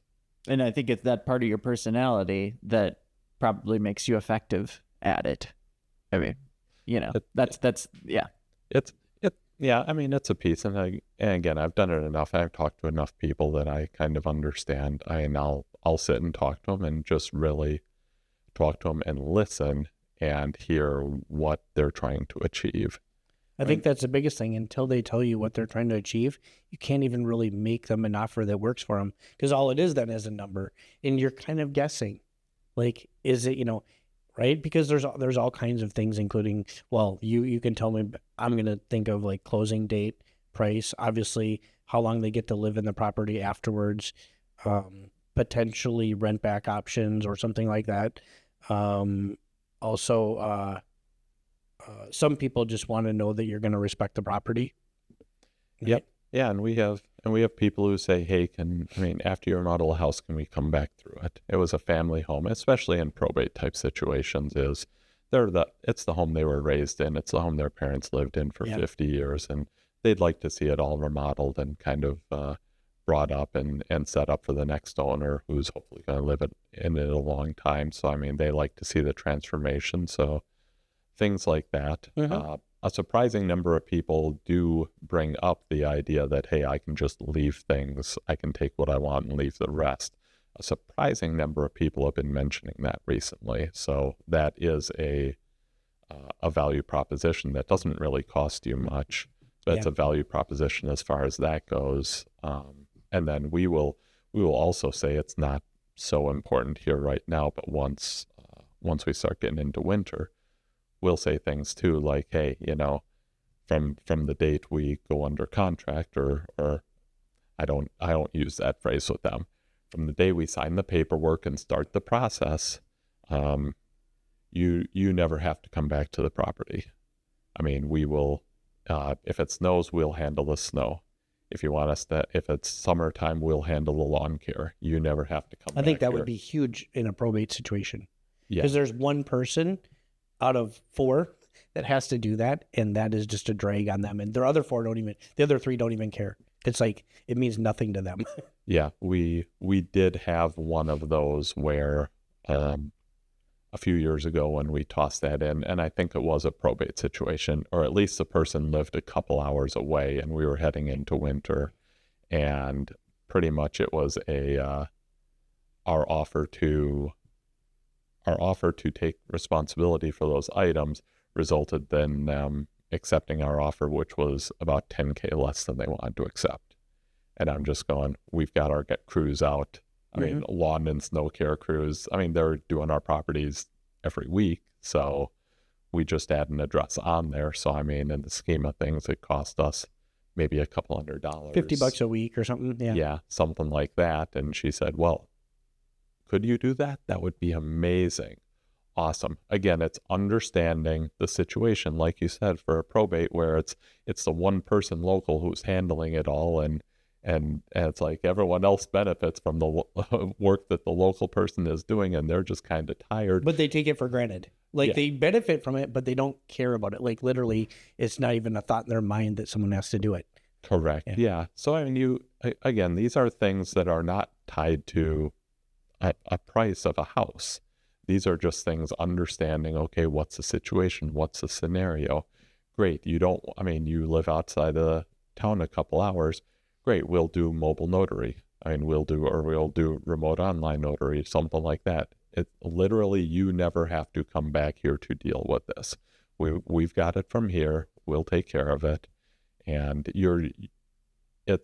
everything's a trade-off. It's a value proposition. You are giving them value in something that you are providing that is more valuable to them than a dollar amount. That's all this is. People ask all the time, it's like, how could someone accept that? It's, we provided enough value to justify the number that we offered. Yeah. I know that you've been very generous with your time, Glenn. I have a couple just rapid fire questions real quick. We have 2 topics we have to hit. They can be short, but we have to hit them for the listeners. So first is, you could just be yes or no answers. Are the general construction guys, are they employees or subs? Ashley's an employee. She's our project manager. Our construction coordinator, Isaiah, he's an employee. Everyone who does the actual work on the projects is a sub. Okay. Everyone's an independent contractor. Cool. Ashley, we've talked about her so much. Hi, Ashley. She sounds awesome. Hi, Ashley. Where did you find her? What was her background? And you don't have to share how much you pay her, but if you feel like it, we'd love to know. Well, again, the nice thing for her, and honestly for everyone in our company, is we go back to, again, the concept of it's not just about the dollar amount. So, I mean, she's paid well, but I mean, we have a lot of flexibility in our company. I mean, in our company, we offer unlimited paid time off. I want people to get away and take time off. During the summertime, she's off at noon every Friday. She has young kids, and we have flexibility around all of that. So, I mean, again, it's a matter of what's the value proposition and what's the benefit of working for us as a small company and the flexibility we can give versus a big corporate entity and stuff like that. And she used to work as a project manager, not a remodeling project manager, a project manager for a corporation.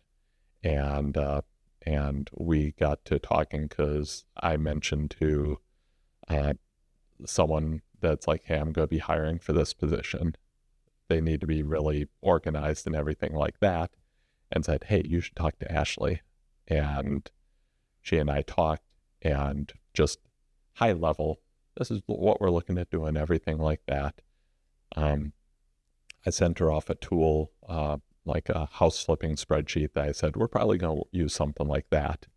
I sent that off after one of our calls, and literally she like sent me an email back like 2 hours later at 11 p.m. saying, this tool's so cool. You can do this, blah, blah, blah, blah, blah. And I'm just like, I want to hire her. This is who she is at her core, is she's this type of person. Enthusiasm is important, isn't it? Yeah. And just, she's driven to be another systems and processes type of person. So, but her previous job, they didn't have flexibility. She had young kids. They had her traveling, like many times a year for weeks at a time to go do things. And with little kids, she's just gone, this is not what I want. So Madge too just stayed in contact, and pretty much from the initial time we talked to the time I hired her, it was about 6 months. Finally, at some point towards the end, she just said, this isn't what I want. Let's talk seriously about coming on board. So we did that, made it happen. And honestly, I mean, it's, you get one exceptional hire and it can make all the difference in the world to you and your business. Mm-hmm. I just have 2 more quick questions. Are you acquiring rentals at the moment? And if so, what just type, we don't have to get deep into the granular stuff, but what types of assets are you buying or interested in buying right now? And then could you just tell me a little bit about how did you go from a solo entrepreneur to, who were the first people that you hired when you were building the team? Okay. Rentals. Yeah, I pretty much doubled my rental portfolio in the last couple of years. I mean, I don't have a lot. I've got, I think, like 26 stores, and this isn't a 26 unit complex. It's singles and duplexes. Yeah. So, I added about half of those, and all of those were contractor deeds. So they were all seller financed, and all at lower no interest rates on those. So that's the way I'm buying rentals, is with seller financing. I have no interest in trying to get traditional mortgages on those. The numbers just don't wind up working. So I just negotiate the contract for deed terms. Cool. And then second question was building the team. Who was like the first hire, and what did that look like as you were growing it? First hire actually that I ever had was just an overseas assistant who was scraping data for me, putting together marketing pieces for me, pretty much sending me the files back, and I would print them. I would print them on my printer. I mean, I was doing letters. I would print them. They would do the mail merge work. They would scrape the data. They'd do the mail merge work for the envelopes and the letters.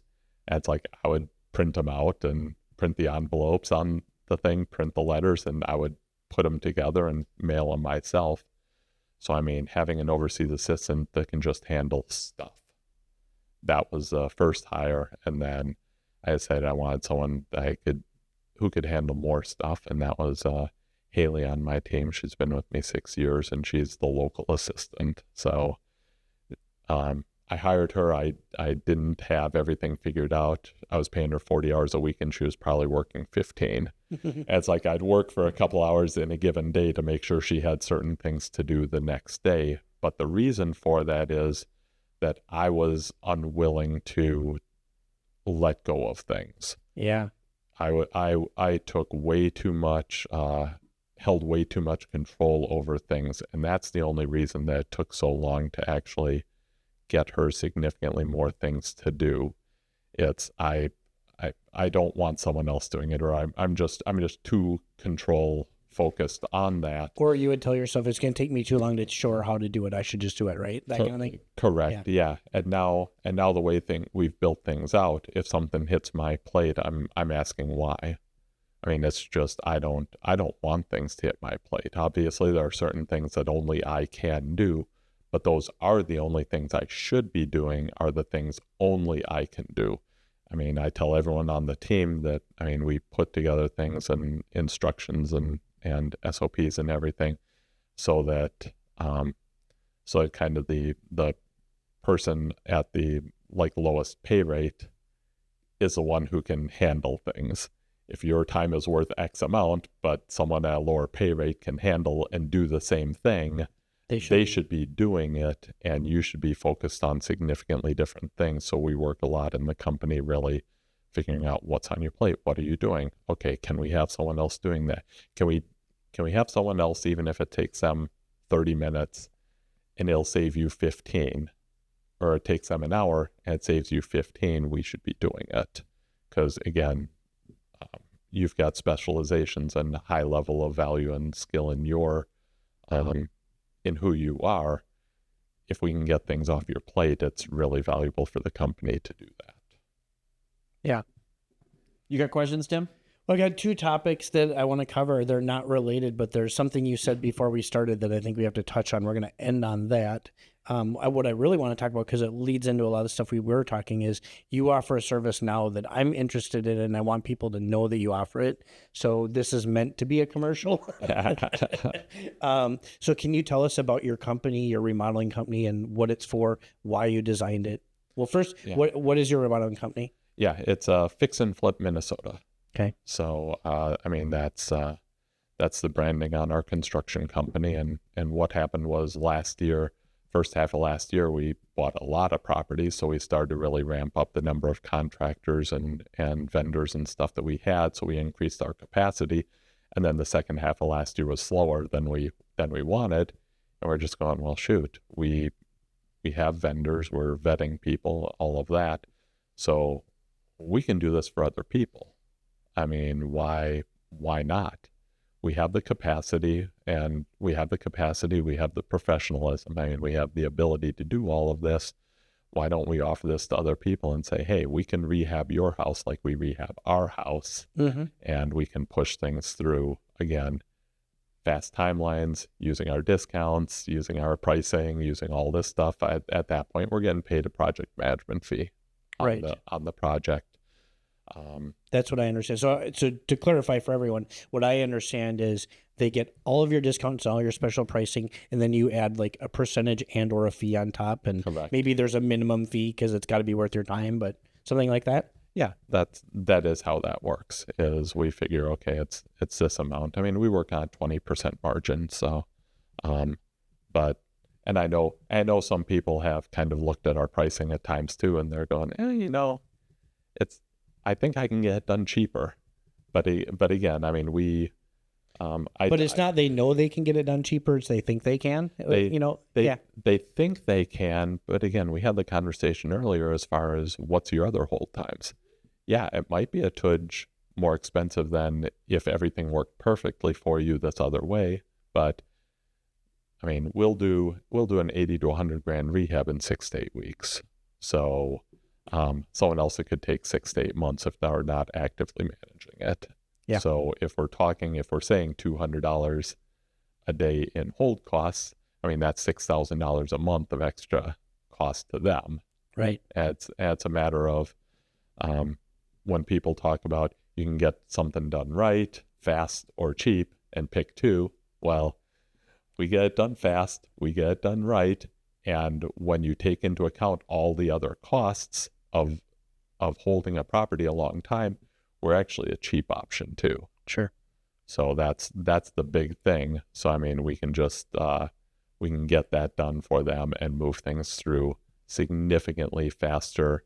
And one of the big things is, especially if they're kind of again wearing multiple hats like I was when I started, I could then say, here, Ashley, handle the project, and I could fully focus on marketing and networking and finding deals, as opposed to trying to manage a project, which I'm not necessarily that good at, and not finding the next deal. So, I mean, we allow them to take that focus off their plate so that they can just focus on do what they're good at, marketing, finding deals, networking, talking to wholesalers, talking to realtors, spending their energy there, and not having to kind of divide their energy and attention. So, I mean, honestly, they can like double or triple their deal flow in a given year just by specializing and letting us do what we're good at. Does your company also do snow and lawn care for those projects during the phase where you're working on it? We can. Yeah. Yeah. Because that could be a value add, actually. I could see that being like, okay, you've got some flips going on. You don't have to worry about that. Again, maybe it's $200 a month or whatever, but you just incorporate that in. Yeah. I mean, that's something that we can, if someone wants us to handle that, we can handle that. Because again, that's all stuff that we do already on the projects that we do. Uh-huh. So, I mean, it's part of our machine built in already. So if we go ahead and do that for someone else, absolutely, it's something that we can do for them too. So is there a website yet? There's a splash page. We're actively working on the website right now. Okay. So it's Fix and Flip MN. Okay. So, Fix and the word and flip. Yep. MN. Fix and Flip, M as in Mary, N as in Nancy, so Minnesota.com. Sweet. Yeah. And I know that you're not the contact, so it's Isaac, right? Isaiah. Yeah. Yeah. We'll put contact information in the show notes for that. Okay. Yep. Yeah, that works out fine. Yeah. The other thing I want to talk about that I thought it would be, I wanted to talk about this earlier, but I think we have to talk about it, is you mentioned to me there was a market change in the Twin Cities that you've seen regarding your rentals. Can you share with everyone what that is? And yeah, I thought it was an interesting comment. And yeah, absolutely. So, and most specifically, this is tied to a lot of the newer rentals that I added over the last few years. I mean, almost, actually all of them are in North Minneapolis. Okay. And I mean, when I bought them, there was some deferred maintenance and we had some work and trying to stabilize those. But we're having more challenges with those right now and kind of rent collections than I've had in a long time on properties. I mean, we've filed more unlawful detainers in the last year than I have in the last 10. So now we doubled my inventory. So, I mean, there should be some degree of an increase, but over the 10 years, like on the doors and properties I had outside of the recent additions, I might have had one unlawful detainer in 10 years. And now we're filing several a year. Has your portfolio been north side heavy throughout the past decade, or is that shifting as well? That's shifting as well. I mean, I think I had 3 single families on the north side before I added these, but then all of these additional 13 doors were on the north side now. Okay. Yeah, we use someone else for property management. So, and then I've got Haley in house that kind of is a go-between. Sure. And handles much of this stuff because again, there's things I don't really want on my plate as much as possible. Sure. Trying to get out of things that again, I don't have to be involved in. If I don't have to be involved, I don't want to be involved. There's stuff that I need to know about, so I'm copied on emails, but usually other people are able to do the actions. But yes, it's surprising to me the number of unlawful detainers, number of slow pays, bunch of that. Again, different composition of the whole rental portfolio. I mean, there was some of that to be expected, but it seems like it's more than I projected as far as that goes. So I think people are having some economic challenges here going on that people aren't necessarily seeing in statistics or anything like that. I think there are hardships that people are undergoing, and it's coming through that way. Yeah, it doesn't surprise me. I mean, I think it's always kind of like, I used to be in the car business a really long time ago, right? I mean, we're talking like 25 years ago or 23 years ago. And one thing I noticed, like when the price of gas went up, if someone was paycheck to paycheck, that's enough to throw them over the edge, right? It's an extra $200 a month. They don't have 200 extra every month, or maybe they do, but they didn't realize they spent the extra 200 because they didn't realize the gas. It's just such a slow, easy burn. And same thing can be true if your whole life goes up, if all of your expenses go up. over a couple year period pretty quickly. It can put you in a tailspin unless your income's going up at the same level. And for a lot of us, it affects us like, oh, I'm going to go out less because I don't have as much disposable income. But for those people, it's the straw that broke the camel's back. And it's kind of sad. Yeah. Yeah. I mean, I'm assuming the bulk of the audience who's going to hear this and everything, and obviously us in this room, I mean, we're really blessed with where we're at and kind of the lives we're able to live and everything like that. And yes, there are events that can cause hardship, but I mean, it's not necessarily, like you say, the same level that some of the people that maybe some of your renters or you may interact with on a day-to-day basis. I mean, some odd expense can really just cause major problems for them. It's an inconvenience for us, and it's life-changing for them. Yeah. So I mean, It's a great way to put it. we just always have to have gratitude for where we're at and our situation, because we're really fortunate in where we're at and our lives. This would not be the first episode we end on a gratitude statement, and I think we've taken an hour and 55 minutes of your time, and I could keep asking you follow-up questions for the rest of the day, but this is a good one. unless you have something burning. I don't, to but ask. Glenn, let's have you back if you don't mind. I think that, someday, maybe a year from now or whatever, to talk again. It'd be Totally. fun Yeah, I'd love Continue to. the Again, I conversation. mean, like I told you guys at the beginning, I can talk all day.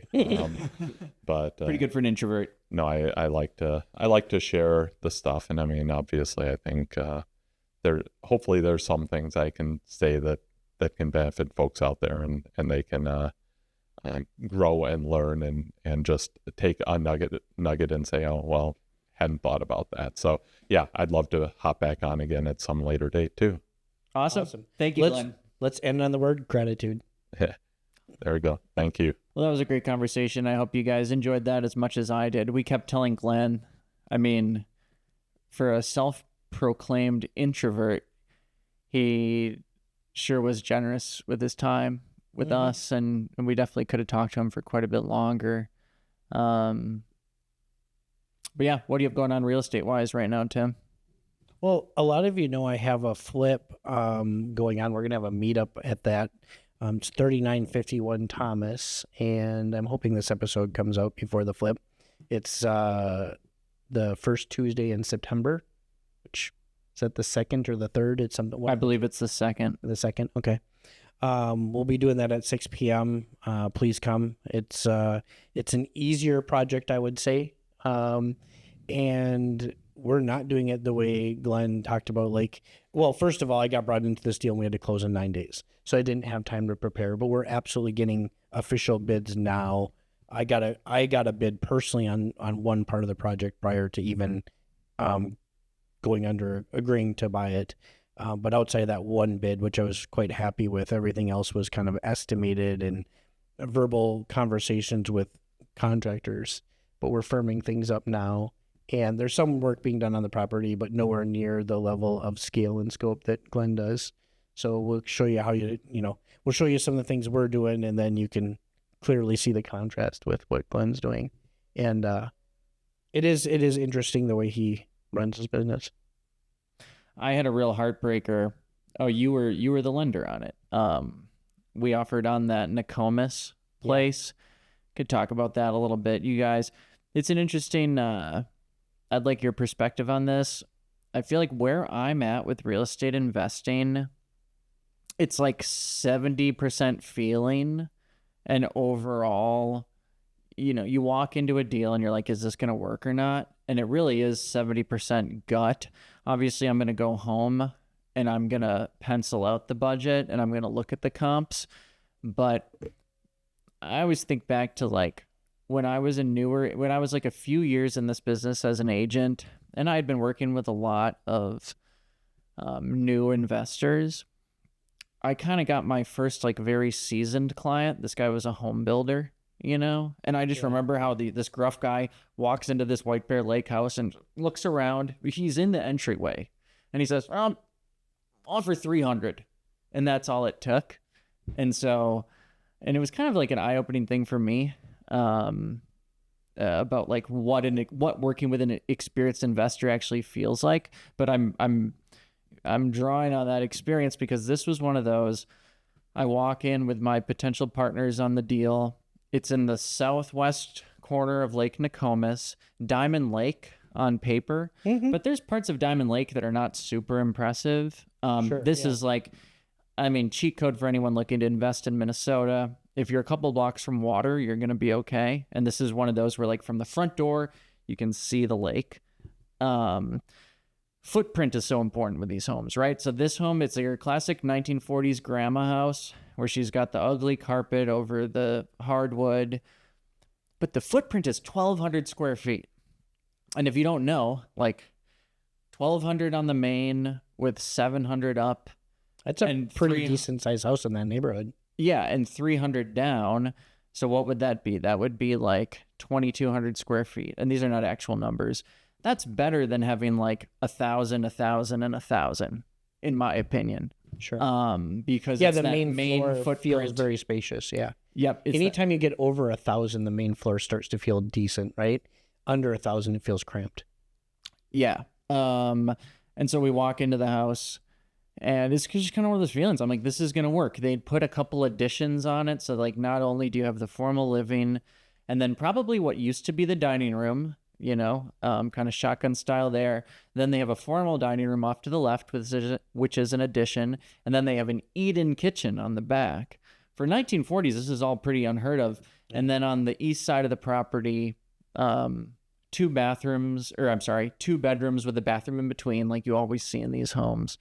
And so anyways, yeah, list price was 300. I scoped out the budget to be 40 best case scenario, 70 worst case. Okay. The reason why there's a big swing in this deal is because there's a water intrusion problem in the basement. So you know how that can be somewhere between like $800 and $23,000. Yeah, sure. Yeah. You never really know. It had fuse boxes. It had a 3-tab roof, and I actually took video of the roof and sent it to my insurance guy at the showing. Hot tip: you might want to do stuff like that with the current insurance market. What was the only other? There was something else about fuse boxes. Something else about it. I thought there was enough like scary things that it was to scare other people off. That it was gonna spook the retail home buyer. But with comps in the 5.25 to 550 range that have smaller footprints that are not as close to the lake, we offered conservatively. We only offered 331. And it kind of a heartbreaker. Like, had it not been for the last hour, according to the listing agent, had it not been for the last hour of bidding, we would have been completely in the running because we're coming in no inspection, hard earnest money, 14-day close, I think it was. But somebody got real excited at the end. I bet if you look up this house, I'm not going to share the address just in case it comes back to us. But I bet it sells for 370. But it would have been a sweet margin, and it definitely, I don't know if you can relate to this, but like it got me really excited to get out there and try to find another one. Yeah. I hadn't offered in a while, you know? It's interesting you're thinking this topic because I actually was going to mention two different things. One, I'm also excited. So I'm doing this flip, and it kind of gets your juices going, right? And so one of the topics, and we've mentioned this before, is once you're actively looking at deals, you find other deals, right? We've mentioned that before, and you added on, especially if you're a buyer. Yeah. Well, I bought a property.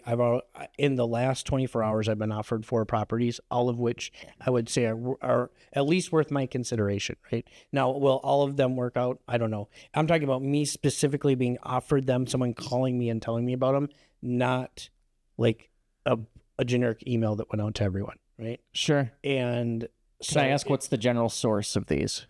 2 of them came from two of the properties came from the agent who I bought this other property with, Liz Lovelace, the one who we recently had on the podcast. And the other one was from another future podcast guest. He called me up on something completely different, right? It's just like in the air, you know? Yeah. You know, if you believe in karma or not karma, but like we're all connected, right? He just thought of me and said, "Hey, are you interested in doing some deals? Here's what I got," you know, and actually it's a small world, and I find like I've connected a lot of people. Well, he is getting these deals because I connected him via someone else to someone who used to work for Glenn and now works for Chris Lindahl. So it's kind of weird because he knows Chris, but he wouldn't have known this person. And it's just like, it wasn't anything directly that I did, but indirectly I connected all these people, and it just like, it's in my sphere, you know? Cool. Do you want to tell us about like generally what kind of deals are these, and do you think you're going to bite on one? All three of the deals were flips. Single family. I'm sorry, all four of the deals. One of them, four. I'm sorry, there's four. It happened so rapidly that I've talked about a bunch of them, right? But one of them I've already kind of decided it probably like would work if I hadn't have done the deal I'm doing now, but it probably doesn't make sense for me to pursue that one because the margins are small enough that it would be a fine deal otherwise. But with more deal flow, the more deal flow you get, the more you can be picky. The one that seems interesting is there's one out in Plymouth. It's a double lot, and listings to the lot can be split. The people do not want to sell it on the market. They do want to sell it with no other extra work. They just want to be done with it. So that's appealing. I don't have a price yet, right? So like that one, I'm not sure, but like there's enough elements to it. I like the area, and I like their attitude, right? Like the attitude of the seller is one that like, okay, like their top priority isn't dollar. Their top priority is ease, right? And if you're doing this work, you're going to find that like you're doing the hard work to make the money, right? And that's how you make it, right? No one hands you a deal where there's no work to be done and you make $100,000. How unfortunate, but correct. So anyway, so this is one aspect of what I was thinking. And I was thinking the same thing that you're thinking, which is kind of interesting. But you start getting into deals and you start looking at them closely, and you'll see there are opportunities out there. So for anyone who doesn't think there's an opportunity right now, you need to look harder, and you need to, like, you do have to try to look at how do I put a deal together, right? Not how do I kill a deal. I think a lot of people, when they're analyzing, they're looking at how can I kill this deal. So correct. Oh my gosh, that's so correct. The other thing I was thinking, and just let me see, I almost feel like I'm losing it here. You mentioned that when you first started this off, you're talking about like you think it's 70% gut and 30% numbers. And here's what I think. It's because you ran the numbers so much that in certain neighborhoods, you don't really have to run the numbers. So Glenn and I off camera were talking about a deal that I didn't end up doing. And it was really easy for me to see that I was interested in it because I'd sold enough homes in that neighborhood and I've done enough flips to know just the very basics, right? If there isn't X. And so here's what I look at. Like, so in this particular case, if I'm buying it for about 50% of what I can sell it for, I know by the time I add my rehab and my other costs, that I might actually be able to make money on that. And you'd think, oh, can't you do it for 70%? And Glenn and I were talking about this. Not really, not in that price range. In that price range, 70% is not enough. It's not even close. You'll almost always lose money. Because by percentage, you're okay, but the price point is so small that the margin ends up being really tiny. Is that what you mean? Well, that and the rehab doesn't care what the end sale price is. So like a toilet costs me the exact same amount in a mansion as it does in this North Minneapolis house. And so there's certain immovable numbers, right? And so I know that I can get a lot done for 50, 60,000. That I would still consider that a rehab, or a light rehab, but I can get a lot done for that. So I can go in, and if I know I have a $100,000 or $150,000 gross margin, I'm going to have probably $90,000 to work with everything else. And then I take off, $20,000 for purchase and sale costs, right? So that includes all realtors and everything. And then I have some holding costs, and I'm still in a margin that's pretty nice. That's like a healthy margin that I like. And then I always know something's going to happen, whereas I might not sell for the full price. I might have to give a concession. We might have to do something that I'm not aware of. And now all of a sudden that margin that looked probably like it was 50,000 going in ends up being 40 or 35, and I can still make that work. But if I've shrunk it all the way down and I'm starting with 100 to begin with, I'm losing money. And I've just seen it so many times. I need about 150,000 gross between the price I can sell it for and the price I'm getting it for, if my remodel is going to be somewhere in that 50 to 60,000 range. And if that's the budget, and that's what I think it's going to be, right? And if I don't have that, I've already learned I'm walking away. I'm not doing them at 120 because, believe it or not, it's not enough. You probably lose money. Yeah, especially, surprises with city work orders. You've ran into a lot of that the last few years. There's just unknowns that you got to plan for. Yeah. Well, thanks so much for listening, guys. If you're on YouTube, please subscribe, or I guess wherever you are, subscribe, comment, share. We really appreciate that. Thanks again to Shook Rentals for sponsoring the show. Remember, that's your all-in-one platform to help you manage your rentals, built for real estate investors just like us. And you can use our discount code TCREI, Twin Cities Real Estate Investing 20, at shookrentals.com to get that discount. Yeah.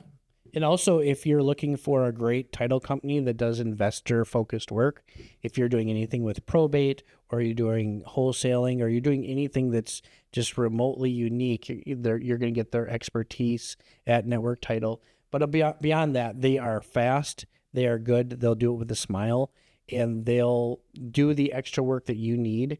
I know that some of the people that the realtors Adam, have used them for years, and it's like having an extra team member. So if you're looking to do any title work, or you're buying or selling a property, I recommend you use Network Title. Yeah, Kirk Duckwall specifically says using Network Title is like having an extra assistant in the process. So totally that agree. is pretty high praise for a title company, which is usually an afterthought, overlooked, not so bright and shiny and exciting. Yeah. And by the way, they have great pricing too. I mean, it's not just about all that. I use them on every refi. And if you think about it, like, I get nothing. Price is a huge consideration on refinances. I get nothing by using a higher price company.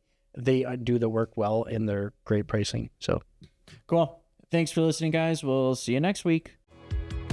That's it for today's show. You can visit the TwinCitiesRealEstateInvesting.com website for show notes, tips, tricks, and other local real estate investing information. Adam and Tim would like to meet with you. To schedule a one-on-one meeting with either Adam or Tim, go to TwinCitiesRealEstateInvesting.com/schedule.